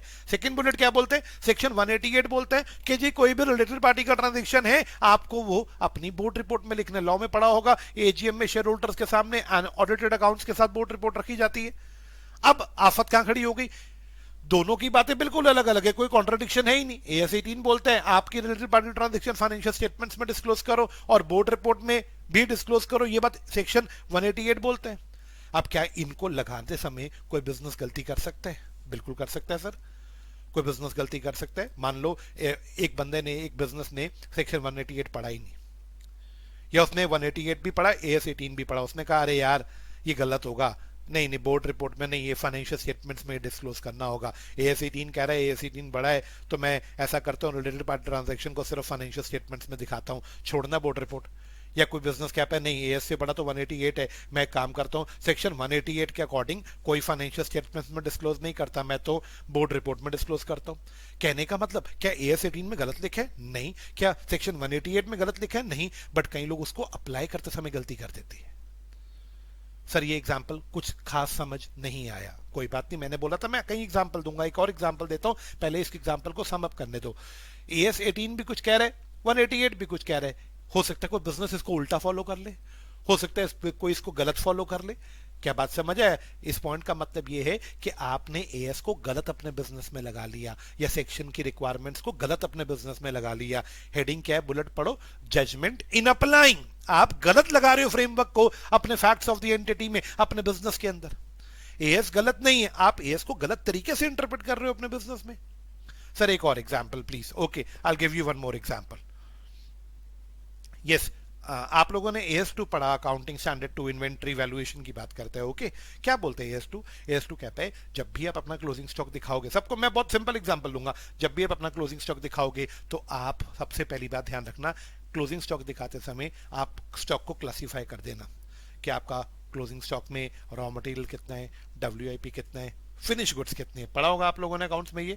फिनिश, जब हम क्लोजिंग स्टॉक डिस्क्लोज करते हैं तो हम वहाँ क्लासीफाई कर देते हैं कि हमारे फिनिश गुड्स कितने हैं, हमारे रॉ मटेरियल कितना है, और हमारा WIP कितना है। Do you all agree with this? Yes, ये बात क्लियर है। अब what is WIP? Come on sir, AS कहते हैं जो चीज प्रोसेस में है वो WIP है, जो चीज बन के बिल्कुल तैयार हो गई वो फिनिश है, जो अभी बननी शुरू ही नहीं हुई वो ओपनिंग स्टॉक है। अब क्या यहाँ पे गलती हो सकती है? एक बंदा अपने गोडाउन से, अपने स्टोर से मशीन पे माल रखता है, माल बनना शुरू हो जाता है मशीन में, 31 मार्च को भी कुछ माल मशीन पे अधूरा रह जाते हैं। जो माल मशीन पे अधूरा रह गया वो WIP है, जो माल अभी भी तैयार होके बिल्कुल पड़ा है वो फिनिश गुड्स है, और जो गोडाउन में कच्चा पड़ा है वो अनफिनिश है, वो रॉ मटेरियल है। ऐसे ही होता है ना। अब यहाँ कहीं लोग गलती कर सकते हैं। क्या गलती करी? सपोज करिए एक बंदे ने अपने गोडाउन से रॉ मटेरियल निकाला और मशीन की तरफ ले आया, मशीन पे चढ़ाने के लिए। अभी चढ़ाया नहीं है मशीन पे, ले आया चढ़ाने के लिए। इतने में ही 31 मार्च था उस दिन। ऑडिटर बोला बस बस रोक दो, अभी बस बस रोक दो, जितना जो है उसको रिकॉर्ड कर लो। अब हाँ, अकाउंटेंट ने बोला रोक दो, सब कुछ रिकॉर्ड करना है। हुआ क्या? वो जो माल मशीन के नीचे पड़ा हुआ था, अब वहां पे अकाउंटेंट कंफ्यूज गया, कहता है यार ये मशीन पे चढ़ा नहीं है, लेकिन मशीन के पास पड़ा है, इसे WIP मानूं या इसको वापस ओपनिंग स्टॉक, इसको रॉ मटेरियल मानूं? वो मटेरियल जो गोडाउन से बाहर, स्टोर से बाहर आ गया था, लेकिन मशीन पे चढ़ा नहीं था, अभी जमीन पे पड़ा था। मशीन पे चढ़ाना था, उससे पहले ही ऑर्डर हो गया, बस नोट कर लो स्टॉक कितनी कहाँ है। अब अकाउंटेंट कंफ्यूज आ गया, उसकी अपनी जजमेंट हो सकता है जजमेंट गलत हो। What should be the right judgement? Sir क्योंकि अभी वो चढ़ा नहीं है तो क्या उसको रॉ मटेरियल मानना चाहिए, या सर वो रॉ इशू हो चुका है, सर अब वो चढ़े या मशीन पे ना चढ़े, अब वो WIP है। अकाउंटेंट साहब बोल, मेरी प्रैक्टिकल बात करें तो मेरे हिसाब से तो क्या होना चाहिए, क्योंकि वो गोडाउन से बाहर निकल गया था, वो मशीन के पास ही पड़ा था, तो वो WIP का पार्ट बनना चाहिए। बट अकाउंटेंट साहब ने क्या बोला, ये यहाँ पड़ा है, इसको वापस लेके जाओ, इसको हम इसको रॉ मटेरियल मानेंगे। तो इसका मतलब इन्होंने गलत फॉलो कर लिया, इनको मानना WIP चाहिए था, इन्होंने रॉ मटेरियल मान लिया। कहने का मतलब समझिए आप एग्जांपल्स पे आप प्लीज देखना, सोचना बंद कर दो, बात को समझो। क्या एएस गलत है? पहला क्वेश्चन, नहीं नहीं सर। क्या लॉ गलत है? नहीं नहीं सर। क्या ऐसा हो सकता है कि एएस और लॉ में जो लिखा है उसको हम जब अप्लाई कर रहे हैं हम गलत अप्लाई करते हैं, क्योंकि हमारे पास अंडरस्टैंडिंग की कमी है, हम लोगों को बात समझ नहीं आई? Yes sir. तो फर्स्ट पॉइंट ये है आपका नेचर ऑफ फाइनेंशियल रिपोर्टिंग का बुलेट 1, जो कह रहे आप कई बार फ्रेमवर्क को अपने बिजनेस में अप्लाई करने में आपसे गलती हो सकती है। बुलेट 1 क्लियर है। बुलेट 2, अब बुलेट 2 समझते हैं। कहता है many financial statement items, come on, many financial statement, nature of financial reporting में 2 बुलेट्स है। पहला बुलेट आपको क्लियर है। अब बुलेट नंबर 2 शुरू होता है, कहता है मेनी फाइनेंशियल स्टेटमेंट आइटम्स, बहुत सारे फाइनेंशियल स्टेटमेंट्स क्या होती है, P&L account, balance sheet. Many financial statement items requires assessment, assessment मतलब अंदाजा, असेसमेंट का मतलब अंदाजा। कहते हैं बहुत सारे आइटम्स ऐसे होते हैं जिनमें अंदाजा लगाना होता है, कंफर्म्ड नहीं होता, एग्जैक्ट फिगर नहीं होती अपने पास। एग्जाम्पल दिया प्रोविजन फॉर डाउटफुल डेट्स, बता दो provision for doubtful debt confirmed होता है, इतने का प्रोविजन होगा, या अंदाजा होता है? सर अंदाजा होता है। एग्जाम्पल, पिछले 5 साल का ट्रेंड है, पहले साल में 10% का प्रोविजन बनाया, दूसरे में 12 का बनाया, तीसरे में 15% का प्रोविजन बनाया, चौथे में 11%। ये 5 साल का एक्चुअल बैड डेट का रेट है सपोज, ठीक है, सपोज करो this is the rate of actual bad debt पिछले 6 साल में, पिछले 5 साल में। पहले साल में 10% बैड डेट हुआ, दूसरे साल में 12%, तीसरे साल में 15%, चौथे साल में 11%, पांचवें साल में 16% बैड डेट हो गया, एक्चुअल बैड डेट है। अब इस साल हम छठे साल में कितना बैड डेट का प्रोविजन बनाए? सर देखो स्लैब बन रहा 10 से 16, हम लोग को कितना प्रोविजन बनाना चाहिए? सपोज हमने सोचा चल 14% प्रोविजन बना लेते हैं, पिछले 5 साल का एवरेज रेट ले लेते 13-14%। सवाल, ये तो आपकी असेसमेंट है ना, ये तो आपका अंदाजा है ना, चल 14 ले लेते हैं, कोई एग्जैक्ट फिगर तो नहीं है आपके पास। जितने भी प्रोविजंस होते हैं वो अंदाजे ही तो होते हैं, और अंदाजे कभी एक्यूरेट नहीं होते। क्या मेरी बात से सहमत हो आप लोग? अंदाजे कभी एक्यूरेट नहीं होते। मैं ये नहीं कह रहा पूरा पीएनएल इनएक्यूरेट होता है, मैं ये नहीं बोल रहा। मैं क्या बोल रहा हूं, पीएनएल और बैलेंस शीट में कुछ आइटम्स ऐसे होते हैं जो एस्टिमेशन के आधार पे निकाले जाते हैं, जिन पे हमें एग्जैक्ट फिगर नहीं पता होता, हम एस्टिमेटेड लिख देते हैं। एग्जाम्पल प्रोविजंस, कंटिंजेंट लायबिलिटीज, ये भी तो अंदाजे ही होती हैं कंटिंजेंट लायबिलिटीज। ऐसे आइटम्स एक्यूरेट नहीं होते। तो अकाउंट्स की दो कमियां आपके सामने हैं। पहली कमी, बहुत जगह पे हम एएस या शेड्यूल कंपनीज एक्ट को अपने बिजनेस में गलत फॉलो कर सकते हैं। दूसरा, कुछ आइटम्स में हम लोग को अंदाजा लगाना होता है। तो इसी वजह से मैं बोलूंगा, देखो अब इसका मतलब तो ये हो गया अकाउंटिंग में ही गड़बड़ है। सर अकाउंटिंग में गड़बड़ है, क्या ऑडिटर इन गड़बड़ को पकड़ लेगा? सर पकड़ लेगा, आप बताओ, क्या ऑडिटर इन चीजों को पकड़ लेगा? काफी हद तक तो वो पकड़ पाता है, बट कुछ जगह पे ऑडिटर भी नहीं ढूंढ पाता ही। नेचर ऑफ लिमिटेशन क्यों बोला? हम ये बात बोल रहे हैं कि बहुत जगह ऑडिटर पकड़ लेगा, लेकिन कुछ जगह पे ऐसा होगा कि ऑडिटर को भी नहीं समझ आएगा। ऑडिटर को भी, मान लो कंपनी बोली सर हमने एएस को अपने बिजनेस में ऐसे लगाया, ऑडिटर बोला हाँ सही तो लगाया, क्या पता ऑडिटर को भी गलत इंटरप्रिटेशन ले ले ऑडिटर भी। तो बुलेट 1 बुलेट 2 आपके सामने है, मैं कोई जल्दी नहीं कर रहा, मैंने आराम से इस बात को समझाया। नेचर ऑफ फाइनेंशियल रिपोर्टिंग में मेरे सामने 2 पॉइंट्स हैं। पहला, judgement, bullet 1, judgement in apply the applicable framework to the facts and circumstances of the entity. और सेकंड, बहुत सारे आइटम्स है जहां पे हमें एस्टिमेशन लेना पड़ता है। Can we move to second limitation? Yes sir. हमारी पहली लिमिटेशन हो गई नेचर ऑफ फाइनेंशियल रिपोर्टिंग। अब आया second limitation, nature of audit procedure. Come on, nature of audit procedure, pen ready रखिएगा, कुछ भी लिखना पड़ सकता है। Nature of audit procedure, is it okay? मेरा डाउट, अब इसमें क्या बोलता हूं मैं, मेरा पॉइंट समझना। बुलेट 1 कहता है हो सकता है मैनेजमेंट आपको कंप्लीट इन्फॉर्मेशन ना दे। बेटा एक मिनट, इससे पहले इस बुलेट को समझिए, आप हेडिंग को समझते हैं 2 मिनट। Nature of audit procedure, what is audit procedure? Come on, audit procedure का मतलब क्या होता है? लिखना 2 लाइनें। Audit procedure refers to the methods applied by auditor to conduct the audit.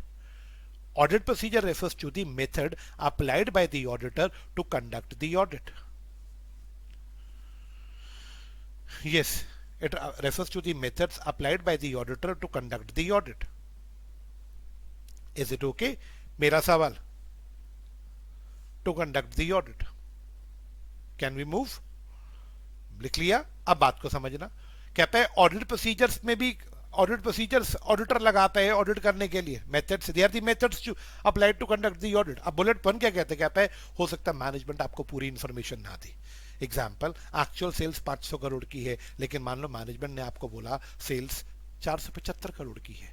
आप अपना ऑडिट प्रोसीजर तो 475 करोड़ पे लगाओगे, आप अपने ऑडिट के मेथड्स तो 475 करोड़ पे लगाओगे। आपको क्या पता सेल कितनी है? आपको तो सेल उतनी ही पता जितनी मैनेजमेंट ने बताई। ऑडिट प्रोसीजर्स गलत नहीं है, ऑडिट प्रोसीजर्स मतलब ऑडिट के मेथड्स। ऑडिटर अपने मेथड्स उतनी सेल पे ही तो लगाएगा जितनी सेल उसको दिखाई जाएगी। क्या ये बात सही है? जो सेल उसके सामने दिखाई ही नहीं गई उस पे वो कैसे लगा लेगा बेटे मेथड्स अपने, procedures? Nature of procedures, management may not provide complete information.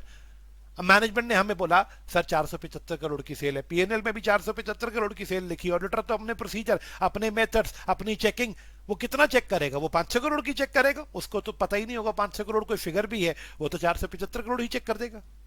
क्या करे बेचारा ऑडिटर? वो तो उतना ही चेक कर सकता है ना जितना उसको दिखाया गया। ये तो गड़बड़ है साहब। मैनेजमेंट झूठ बोलती है, बहुत बोलती है, बहुत सारी मैनेजमेंट, बहुत सारी कंपनियां हमें कम डाटा दिखाती हैं, एक्चुअल कुछ होता है बट हमें दिखाती कुछ है। सर ये तो गड़बड़ है। यस, सेकंड, कई बार मैनेजमेंट इतनी तरीके से फ्रॉड ऑर्गेनाइज करती है कि उसे पकड़ना ही इम्पॉसिबल हो जाए। फ्रॉड में be carefully organise. Fake documents, अभी हमने थोड़ी देर पहले आज की क्लास में एग्जांपल दिया था, एम्प्लॉय ने रिफंड के वाउचर्स बनाए थे अपने रिलेटिव्स के नाम के। वो बेवकूफ था, मेरे जैसे एम्प्लॉय होता रिलेटिव्स के नाम के ना बनाता, जेन्युइन कस्टमर्स के नाम के बनाता। जिन कस्टमर्स ने हमसे माल खरीदा उन्होंने रिफंड नहीं करा, मैंने उनके नाम के नकली रिफंड वाउचर्स क्रिएट कर लिए। पकड़ लिया ऑडिटर। अब ऑडिटर कस्टमर्स को फोन कर करके पूछेगा क्या है कि मैंने कहा जी ये ऑडिटर ने सेल रजिस्टर चेक किया, सेल रजिस्टर में 100 कस्टमर्स के नाम आ रहे थे, रिया, प्रिया, अमन, शमन, टमन। मैंने उन्हीं उन्हीं में से 100 में से 5 कस्टमर्स का रिफंड क्रिएट कर दिया। ऑडिटर बोला ये 5 कस्टमर्स ने रिफंड लिया? मैंने कहा हाँ जी सर, इनको प्रोडक्ट पसंद नहीं था। ऑडिटर बोला स्टोर में ये माल पड़ा है? मैंने कहा हाँ सर, आप स्टोर कीपर से बात करिए। स्टोर कीपर को हमने सेट कर लिया, मैं एक एम्प्लॉय हूँ, मैंने स्टोर कीपर को सेट कर लिया। स्टोर कीपर, ऑडिटर आएगा, कोई 5 पुरानी चीजें दिखा दी, बोलियो ये रिटर्न आया था।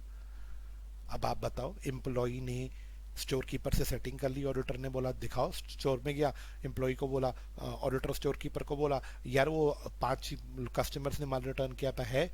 एम्प्लॉय बोला हाँ जी सर, ये देखिए सड़ा हुआ माल पड़ा है, पुराना कोई खटारा सा माल दिखा दिया। तो इतने तरीके से ऑर्गेनाइज कर लिया, पकड़ लिया ऑडिटर। ऑडिटर बाहर वाला होता है, बात को समझना। मैं 2 मिनट ऑडिटर की बेइज्जती मार रहा हूं, बुरा मत मानना मेरी बात का। हम एम्प्लॉइज है, कंपनी में रोज रहते हैं, ऑडिटर तो कभी कभी आता है, हम तो यहाँ रोज रहते हैं। क्या हम ऐसे ऐसे टेक्निक्स निकाल सकते हैं फ्रॉड करने के ऑडिटर तो क्या कोई और भी आ जाए तो पकड़ नहीं पाएगा? Yes sir. तो मेरा सेकेंड बुलेट, फ्रॉड्स में भी केयरफुली ऑर्गेनाइज्ड। इतने तरीके से ऑर्गेनाइज कर दिया फ्रॉड, नकली कागज दिखा दिखा के कि आजा पकड़ दे ऑडिटर। क्या बुलेट 2 समझ आए? अब यहाँ बच्चे बेचारे परेशान होते गए थे, सर ऑडिटर पकड़ नहीं पाता। बेटे ऑडिटर तभी तो 100% अश्योरेंस नहीं देता, उसको भी पता है ये लिमिटेशन, आपकी तरह वो भी पढ़ के गए। ऑडिटर बनने से पहले उसने ये लिमिटेशंस तो पढ़ी है ना, उसको पता है कई फ्रॉड ऐसे होंगे जो हम भी पकड़ नहीं पाएंगे, ऑडिटर को लगता है, क्योंकि कई फ्रॉड इंप्लॉइज ने इतने चालाकी से कर रखे होंगे जो शायद पकड़ना असंभव है। क्या बात क्लियर? तो बेटे ऐसे केसेस में 100% एश्योरेंस दिया ही नहीं जा सकता, एब्सोल्यूट एश्योरेंस कोई सोचे भी ना लेने का। क्या बात clear? Bullet number 3, audit is not an official investigation. सबसे बड़ी बात, क्या ऑडिटर पुलिस वाले या सीबीआई की तरह कोई इन्वेस्टिगेटर ऑफिसर थोड़ी ना। अब मुझे गड़बड़ लग रही है, गड़बड़ लग रही है तो मैं क्या करूं? मैंने कहा जी मुझे आपके स्टॉक में गड़बड़ लग रही है, तो मैनेजमेंट मुझे क्या बोली, हाँ तो क्या करें, पूरा स्टोर खोल दें क्या? मैंने कहा मुझे पिछले 10 साल का डेटा दिखाओ। मैनेजमेंट बोली तेरा दिमाग खराब हो गया, तू ऑडिटर है, करंट ईयर का डेटा देख, ज्यादा है तो एक और पिछले साल का दिखा रहे थे, 10 साल का क्या करेगा बे तू? ऑडिटर के पास लिमिटेड पावर्स होती हैं, ऑडिटर के पास लिमिटेड पावर्स होती हैं बेटा। ये पावर थोड़ी ना कि वो पिछला कितने भी साल पुराना डेटा मांगे कंपनी उसको दिखाएगी। क्या ऑडिटर छापा मार सकता है कंपनी के स्टॉक में जाके? देखो इंस्पेक्शन अलाउड है, ऑडिटर गोडाउन में पहुंच गया, इंस्पेक्शन करे, कोई दिक्कत नहीं मेरा डाउट, लेकिन रीजनेबल तरीके से। मान लो मैं गोडाउन में गया, मैं चेकिंग कर रहा हूं, अब मुझे लगा दीवार के अंदर भी इन्होंने कुछ छुपा रखा है, क्या मैं दीवार खोद सकता हूं? मैं ऑडिटर हूं, सीबीआई का इंस्पेक्टर नहीं हूं कि दीवारें खोद खोद के सामान निकालूंगा बाहर। Audit is not an official investigation. मुझे लग रहा है इस कंपनी में कुछ बड़ा गड़बड़ हो रही है, लेकिन साहब मैं कैसे ढूंढूं? मेरे को तो जो बता रहे हैं, जितना मैंने चेक किया उसमें सब कुछ सही है। पढ़ो क्या हुआ। Audit is not an official investigation. Share holder बोले कुछ तो फ्रॉड चल रहा है। मैंने कहा हाँ भाई चल रहा है। शेयर होल्डर बोले कुछ तो फ्रॉड चल रहा है, ऑडिटर कुछ तो करो, कुछ तो करो। और वो बोला मैं इन्वेस्टिगेट नहीं कर सकता, मैं तो चेक कर सकता हूं, मैं कोई पूरा इन्वेस्टिगेशन ऑफिसर की तरह या सीबीआई या पुलिस की तरह इन्वेस्टिगेशन थोड़ी ना कर सकता हूं। तो मेरा शेयर होल्डर बोले, तो शेयर होल्डर बोले क्या करे भाई, हम क्या करें, हमारे को इस कंपनी में कुछ गड़बड़ लग रही है। ऑडिटर बोला एसएफआईओ करो, एसएफआईओ करो। What is SFIO? SFIO, SFIO stands for serious fraud investigation office. लिखिए SFIO stands for senior fraud investigation office, section 211। Yes, SFIO serious fraud investigation office. Yes, लिखना एक बार, लिख line. In case of any big fraud in a company, in case of any big fraud in a company. Sir कहां लिखे? Book आपके सामने है, notes में ये पॉइंट के सामने जो पॉइंट मैं समझा रहा हूं उसके सामने लिख लीजिए। In case of any big fraud in a company, share holders can request government to investigate. Share holders auditor को नहीं कह सकते क्योंकि ऑडिटर के पास इन्वेस्टिगेशन की पावर नहीं है, लेकिन शेयर होल्डर्स गवर्नमेंट को रिक्वेस्ट कर सकते हैं कि प्लीज इन्वेस्टिगेट करवाइए। Share holders can request government to investigate. तो bullet 3, bullet 1, bullet 2, total 3 bullets हैं दोस्तों, लिख लिया आप लोगों ने। Bullet 1, management may not provide complete information, to be very clear.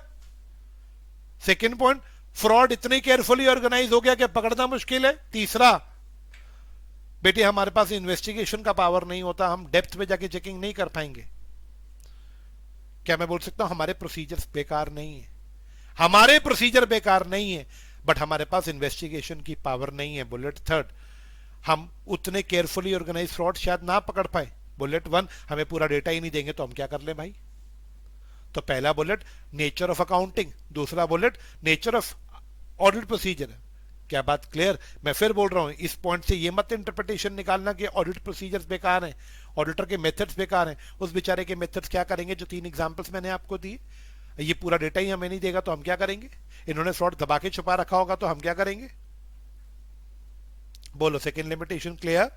Limitation number third, timeliness of financial reporting. Timeliness, timeliness का मतलब क्या होता है? सही समय पे, सही समय पे। Timeliness means on correct time, at correct time. Timeliness of financial reporting, okay, I repeat, timeliness of financial reporting and balance between benefits and cost. क्या मतलब इसका? देखो बुलेट वन, बेटे दोस्तों हमारे पास ऑडिट करने के लिए नॉर्मली टाइम बहुत कम होता है। एक्चुअली क्या होता है, 31 मार्च को फाइनेंशियल ईयर क्लोज होता है, बुक्स कंप्लीट होते होते अप्रैल चढ़ जाते हैं, ठीक है। और हमारे को बोला जाता है जुलाई अगस्त तक ऑडिट कंप्लीट करो क्योंकि सितंबर में एजीएम बुलानी है। अब एक बात बताओ, अप्रैल में हमें बुक्स कंप्लीट करके दी जाती हैं, मई जून जुलाई, जुलाई में हमसे ऑडिट करके मांगा जाता है ऑडिट कंप्लीट करिए। अगर हम बोले हम इतने शॉर्ट टाइम पे नहीं करेंगे तो कहते हैं कोई बात नहीं, कोई और कर देगा। अब हमारे पास टाइम कम है साहब, जल्दी जल्दी ऑडिट करना पड़ता है। क्या बात clear?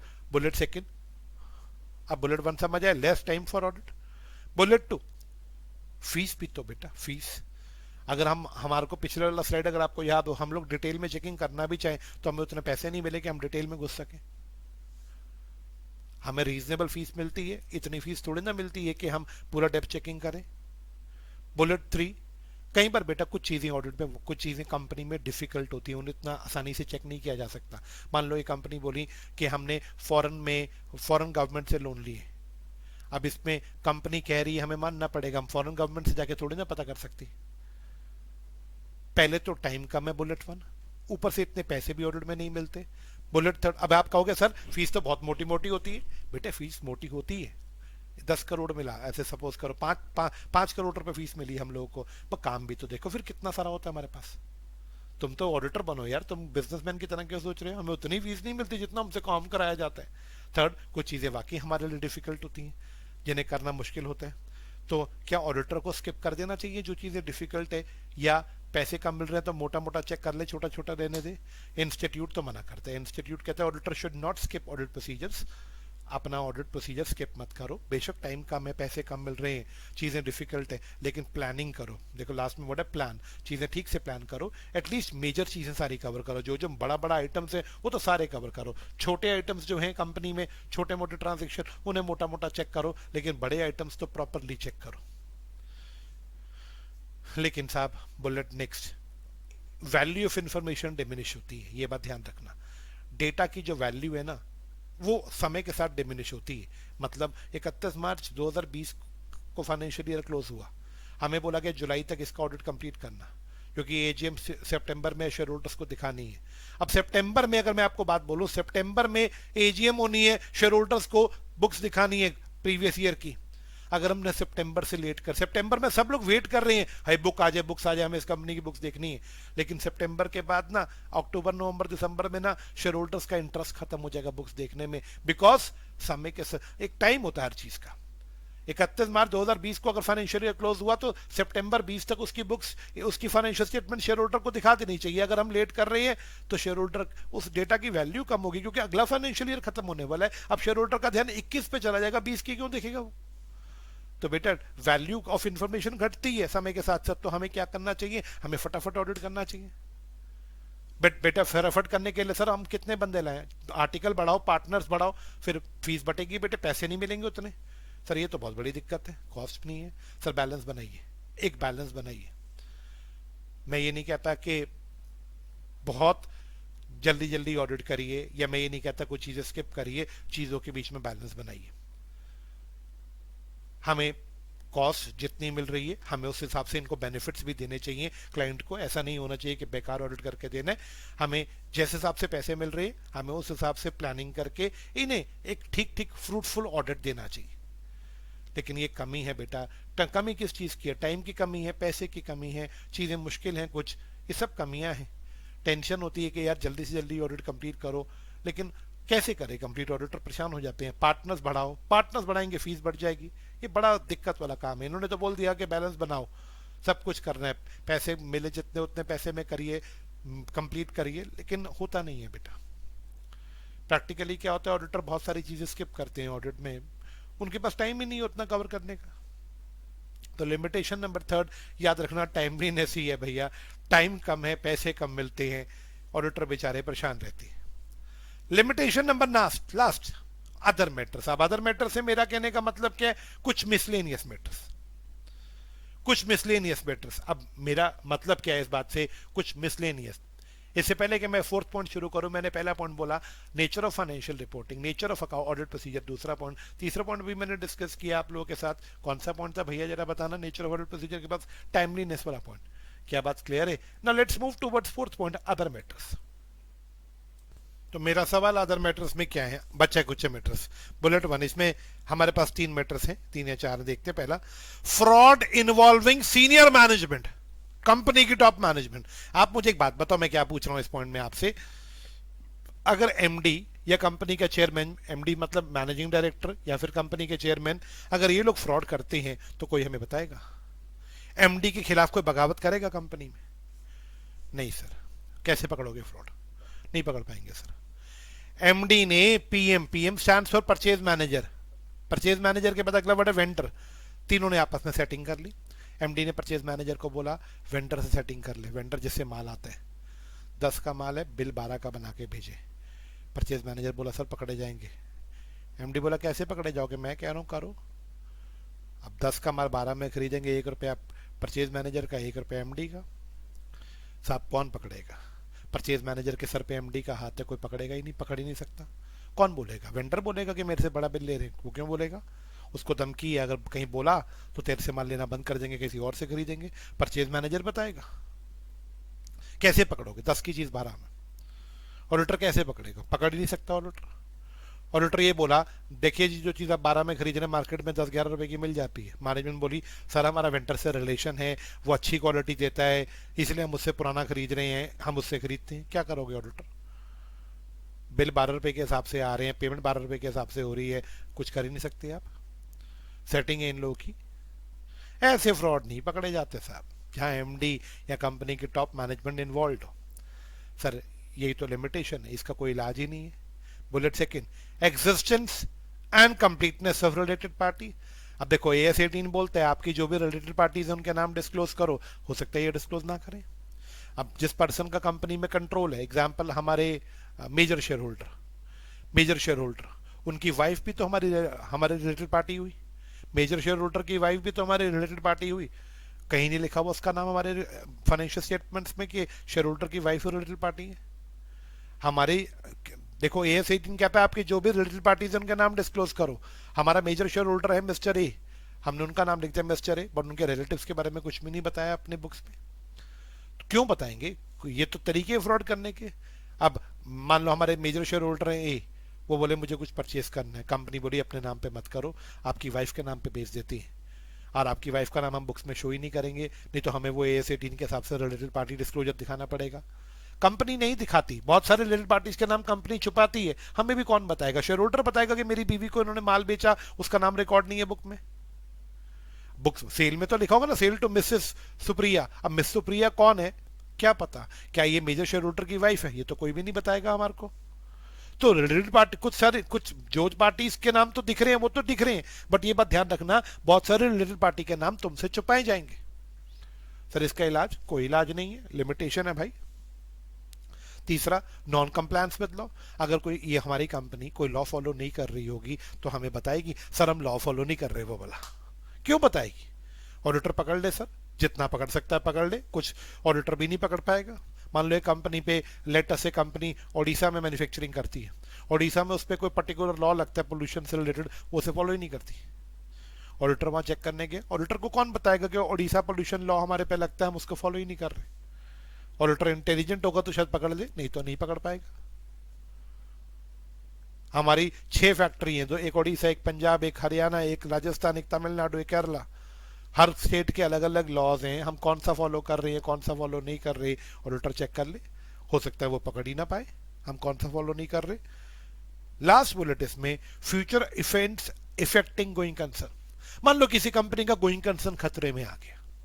What do mean by the word going concern खतरे में आ गया? हमारी कंपनी, जिस कंपनी का हम ऑडिट कर रहे हैं, इसके जो कस्टम, इसके जो, लेटर सपोज मैं एक अपना मोबाइल मैन्युफैक्चरिंग कंपनी का ऑडिट कर रहा हूं। मैं एक मोबाइल मैन्युफैक्चरिंग कंपनी का ऑडिट कर रहा हूं। क्या मेरे दोस्तों मेरी बात क्लियर है? मेरा मेरी कंपनी की जो मार्केट इंडिया से बाहर थी वो लॉस हो गई है। मतलब इनका मेजर माल एक्सपोर्ट होता था, वो मार्केट गई इनके हाथ से। अब ये बात, ये इस साल तो नहीं गई, मतलब इस, मैं पिछले साल का ऑडिट कर रहा हूँ ना, प्रीवियस ईयर। पिछले साल तो इन्होंने माल एक्सपोर्ट किया, अब इस साल नहीं कर पाएंगे। क्या ये बात मुझे बताएंगे? और इनका मेजर माल वही जा पाता है, 80% सेल वही थी बाहर की। अगर वो बंद हो गई तो कंपनी गई, नेक्स्ट ईयर बंद हो जाएगी। अब क्या ये बात इन्होंने मुझे बताई? इन्होंने नहीं बताई। ये बताएंगे तो खलबली मच जाएगी बाजार में। शेयर होल्डर अपना पैसा निकाल लेंगे इस कंपनी से और भागना शुरू कर देंगे। क्या बात समझते हो? ये वाली, ये बात इन्होंने छुपा ली। इन्होंने कहा किसी को नहीं बतानी, ऑडिटर को भी नहीं बतानी, क्योंकि ऑडिटर ने गलती से रिपोर्ट में लिख दिया there is a doubt on the going concern of this company. Stock market में हमारे शेयर का भाव गिर जाएगा, शेयर होल्डर्स अपना पैसा शेयर बेच बेच के भागेंगे। कोई कंपनी क्यों बताएगी कभी कि मेरा गोइंग कंसर्न खतरे में है? हाँ, शरीफ कंपनी होगी तो बता देगी, बदमाश कंपनी क्यों बताएगी? तो ये ऐसे केसेस में साहब, हाँ, ऑडिटर कैसे पता करेगा? अब ऑडिटर बाहर जाके थोड़ी ना देखेगा कि मार्केट लॉस हो गई है। तो ये कुछ कमी है बेटा। फोर्थ बुलेट है अदर मैटर्स। अदर मैटर्स में 3 बुलेट पढ़े। पहला बुलेट हमने क्या पढ़ा? टॉप मैनेजमेंट इन्वॉल्व है फ्रॉड में, हम पकड़ ही नहीं पाएंगे। कुछ रिलेटेड पार्टी के नाम इन्होंने हमारे से छुपाए, हम ढूंढ ही नहीं पाएंगे। कुछ लॉज ये फॉलो नहीं कर रहे, हमें पता ही नहीं चल पाएंगे। लास्ट, कोई इनका ऐसा इवेंट जो इनके गोइंग कंसर्न पर डाउट डाल रहे, हम उसे ढूंढ नहीं पाएंगे। क्या बात क्लियर? तो ये हमारी चौथी लिमिटेशन कंप्लीट हुई। अगर हम लिमिटेशंस को सम अप करें तो हमने टोटल 4 लिमिटेशंस की बात करी। यस, हमने टोटल 4 लिमिटेशंस की बात करी बेटा। यस, ये देखिए, पहला नेचर ऑफ फाइनेंशियल रिपोर्टिंग, जिसमें हमने बोला अकाउंट्स तो सही है, अकाउंट्स को अपने बिजनेस में लगाते समय बहुत लोग गलती कर देते हैं, लोग उस अकाउंट्स की सही इंटरप्रिटेशन नहीं कर पाते। सेकंड पॉइंट में हमने बोला नेचर ऑफ प्रोसीजर, हमारे ऑडिट प्रोसीजर्स में कमी नहीं है, लेकिन हम प्रोसीजर उसी डेटा पे तो लगाएंगे जो डेटा हमें दिखाया गया। Third, timeliness of financial reporting. ये पॉइंट क्या बोलता है? ये बोलता है जी टाइम की दिक्कत है, कॉस्ट की दिक्कत है। लास्ट पॉइंट, अदर, जो मिसलेनियस बातें करके चलता बना। क्या मैं बोल सकता हूं इसी के साथ हमारा लिमिटेशन फ्री हुआ? आइए एक रीडिंग मारते हैं, फिर क्वेश्चन डिस्कस करते हैं। कम ऑन। एडवांटेजेस हमने पढ़ लिया, will move towards inherent limitations. Okay, inherent limitations of audit. Yes, तो पहली limitation nature of financial reporting. Come on. Yes, the preparation of financial statements involves judgment by management in applying क्या क्या क्या judgment by management in applying, कमन ध्यान से पढ़ना, the requirement of entities applicable financial reporting framework to the facts and circumstance of entity। Law को अपने business में लगाने में गलती हो सकती है। अगर आप में से किसी को ये लैंग्वेज हार्ड लग रही है तो इसका मतलब क्या है? इन अप्लाइंग, आप इसकी सिंपल लैंग्वेज लिखो। नहीं, सिंपल की जरूरत नहीं है, आपको समझ आना चाहिए इस लाइन का। मैं एक मीनिंग बोलूं तो क्या मीनिंग है? There may be mistake in applying the law to your business. आप लॉ को गलत लगा सकते हो अपने बिजनेस में। There can be a mistake in applying the law to your business. आप लॉ को गलत इस्तेमाल कर सकते हो अपने बिजनेस में। ये तो वो वाला पॉइंट हो गया जिसमें हमने AS 18 का एग्जांपल और क्लोजिंग स्टॉक का एग्जांपल दिया था। Second bullet, in addition many financial statement items involve subjective decisions. अब यहाँ 3 वर्ड्स हैं, तीनों एक ही बात कह रहे हैं। सब्जेक्टिव डिसीजंस, या फिर वर्ड है असेसमेंट, या फिर वर्ड है डिग्री ऑफ अनसर्टेनिटी। तीनों का एक ही मतलब है एस्टिमेटेड। बहुत सारे कुछ आइटम्स ऐसे होते हैं जिनमें हमें एस्टिमेशन लेना पड़ता है, जैसे प्रोविजन फॉर डाउटफुल डेट, और वहां पे हमारे पास रेंज ऑफ एक्सेप्टेबल इंटरप्रिटेशन होती है, पूरी रेंज होती है 10 से 16, क्या ले, ये हमारी अपनी जजमेंट होती है हमें क्या लेना चाहिए। यहां हम गलती कर देती। तो बहुत सारे बुलेट सेकंड क्या था, बहुत सारे आइटम्स में सब्जेक्टिविटी घुसी होती है, अनसर्टेनिटी होती है, असेसमेंट ली जाती है, वहां हमसे गलती हो सकती है। क्योंकि 10 से 16 सभी एक्सेप्टेबल है, 10% से 16% वाला एग्जाम्पल मैंने दिया था, अगर आपको ध्यान हो तो। ठीक है। Point number second, nature of audit procedure. अब यहाँ पे देखो तीन तीन पॉइंट्स है, मैंने वहां बुलेट में भी तीन ही समझाए थे, अगर आपको याद हो तो। मैं बिना पढ़े बता दूं, पहला बुलेट क्या होगा, वो वाला बुलेट ऑडिट प्रोसीजर में मैनेजमेंट हमें कंप्लीट इन्फॉर्मेशन नहीं दे रही। दूसरा बुलेट क्या होगा, फ्रॉड बहुत तरीके से छुपा रखा होगा। तीसरा बुलेट क्या होगा, ऑडिट कोई इन्वेस्टिगेशन नहीं है। देख लेते हैं, ये तीन मैंने स्लाइड्स पर आके समझाए थे आपको पॉइंट्स, यही तीन पॉइंट्स आपको यहाँ पे देखने को मिलेंगे। There are practical and legal limitations on the auditor's ability to obtain audit evidence. Practical limitations and legal limitations on the auditor's ability to obtain audit evidence. Practical limitation क्या होगा, हमारे पास टाइम नहीं है। Legal limitation, हमें investigation allowed नहीं है। For example, there is a possibility that management or others हो गए employees, okay, मैनेजमेंट और employees may not provide intentionally और अनइंटेंशनली, जानबूझ के या अनजाने में, ये हमें प्रोवाइड ही ना करें पूरी इंफॉर्मेशन जो कि रेलेवेंट है for the preparation of financial statements, और that has been requested by auditor. हमने जो मांगा, हो सकता है हमें अधूरा दिया जाए डेटा, हमें पूरा डेटा दिया ही ना जाए। अब आपके लिए ये पॉइंट इतना लंबा है, मैं तो इसको एक कीवर्ड से कैसे याद करता हूं, management may not provide complete information. क्या बात क्लियर है? तो बुलेट सेकंड क्या है, बुलेट सेकंड में क्या वर्ड था, फ्रॉड्स इतने तरीके से ऑर्गेनाइज करे कि पकड़ने मुश्किल है। फ्रॉड्स में इन्वॉल्व सोफिस्टिकेटेड मतलब बड़े तरीके से केयरफुली ऑर्गेनाइज स्कीम्स बनाई, design for to conceal it. Fraud छुपाने के लिए, कंसील का मतलब होता है छुपाना, फ्रॉड छुपाने के लिए बड़े तरीके से स्कीम्स बनाई। Audit procedure used to gather evidence may be ineffective, audit procedure भी इनइफेक्टिव मतलब बेकार हो गए, वो भी ऐसी गलतियां नहीं पकड़ पाते। एग्जाम्पल दिया कोलूजन, मतलब मिल गए हैं। कौन मिल गया है, मैंने एग्जाम्पल में बोला, लेटर सपोज परचेज मैनेजर मिल गया है अपना एमडी के साथ और वेंडर, ये सारे लोग मिल गए हैं, नकली कागज बन के आ रहे हैं, falsified documents which cause auditor to believe that audit evidence is valid when it is not. Auditor के सामने नकली बिल्स पेश किए, 10 का बिल था, 12 शो किया, ऑडिटर को लगा सही होगा। ऑडिटर बेचारा कोई ना तो इतना ट्रेंड होता है, ना ही उसके पास इतनी एक्सपर्टाइज होती है कि वो चेक कर सके ये बिल जेन्युइन है। उसने कहा अच्छा 10 का बिल था, 12 बन के आया, वो तो कहेगा भैया ठीक ही होगा। क्या बात क्लियर? वो तो कहेगा भैया ठीक ही होगा। ओके क्लास, आई होप आपको क्लियर है। थर्ड बुलेट, बिना पढ़े इन्वेस्टिगेशन थोड़ी ना कर पाएगा ऑडिटर, किसके पास जाए फिर, SFIO वो वाला पॉइंट होगा। An audit is not an official investigation, audit में ऑडिटर पूरा इन्वेस्टिगेशन थोड़ी ना कर पाता है ऑफ अलिज्ड रॉन्ग डूइंग। अलिज मतलब जो रॉन्ग गलत काम वहां हो रहे हैं, अलिज मतलब अभी इल्जाम लगा है, अलिज्ड मतलब इल्जाम लगा है कि कुछ गलत हो रहा है, बट वो ऑडिटर उसको जांच पड़ताल कर ही नहीं पाएगा उतना डेप्थ में जाके। ऑडिटर के पास बेटा कुछ लीगल पावर्स नहीं होती जो सीबीआई ऑफिसर्स के पास या पुलिस वालों के पास होती है, जैसे कि सर्च का पावर। कहता है मैं दीवार खोद के थोड़ी ना देखूंगा। क्या बात क्लियर? इसके लिए तो आपके पास क्या राइट है, आपको लग रहा है कंपनी में गलत हो रहा है शेयर होल्डर्स, आप SFIO की रिक्वेस्ट कर सकते हैं गवर्नमेंट को कि सर इन्वेस्टिगेशन कराइए, कंपनी में कुछ गलत चल रहा है। क्या बात क्लियर? थर्ड बुलेट वही, थर्ड बुलेट में क्या है मेरा सवाल, इसमें मेरा पहला पॉइंट कहता है जी डिफिकल्टी है, कुछ चीज़ें मुश्किल होती हैं ऑडिट में चेक करना, जैसे फॉरेन से कोई लोन्स आए चेक करना मुश्किल है। द मैटर ऑफ डिफिकल्टी, कई बार टाइम कम है, कॉस्ट कम मिल रही। कहते ये इंस्टीट्यूट ने बोला ये जेन्युइन नहीं है, आपको ऐसा नहीं करना कि पैसे कम मिल रहे हैं या कॉस्ट कम मिल रही है तो हम लोग छोड़ दे, कुछ छोड़ना नहीं चाहिए कुछ भी। ये बात हमने स्लाइड में सीखी थी। The matter of difficulty, time और cost involve is not in itself a valid basis, ये कोई जेन्युइन बेसिस नहीं है कि आप कोई ऑडिट प्रोसीजर ऑमिट कर दो। आपको करना सब कुछ है, बट आप ऐसा कर सकते हो कि टाइम कम है तो मेन मेन चीजें सारी चेक कर ली, छोटी मोटी चीजों में सैम्पलिंग कर दी। अप्रोप्रिएट प्लानिंग करो चीज़ों की, आपके पास सफिशिएंट टाइम है, रिसोर्सेज हैं, अपना ऑडिट कंप्लीट कीजिए। सर हम सारा चेक नहीं कर पाएंगे, किसने बोला सारा चेक करो, मेन मेन तो चेक करो। कहते हैं इग्नोर करो सारा कुछ जो भी ऊपर पड़ा, notwithstanding means ignoring. ये तो मान के चलो चीज़ें, इंफॉर्मेशन की रिलेवेंस, उसकी वैल्यू डिमिनिश होती है टाइम के साथ साथ। ओवर टाइम, एक टाइम के बाद इंफॉर्मेशन की वैल्यू कम हो जाती है, तो इसलिए हमें जल्दी से ऑडिट कंप्लीट करके शेयर होल्डर को पे, हमें एक बैलेंस बनाना चाहिए।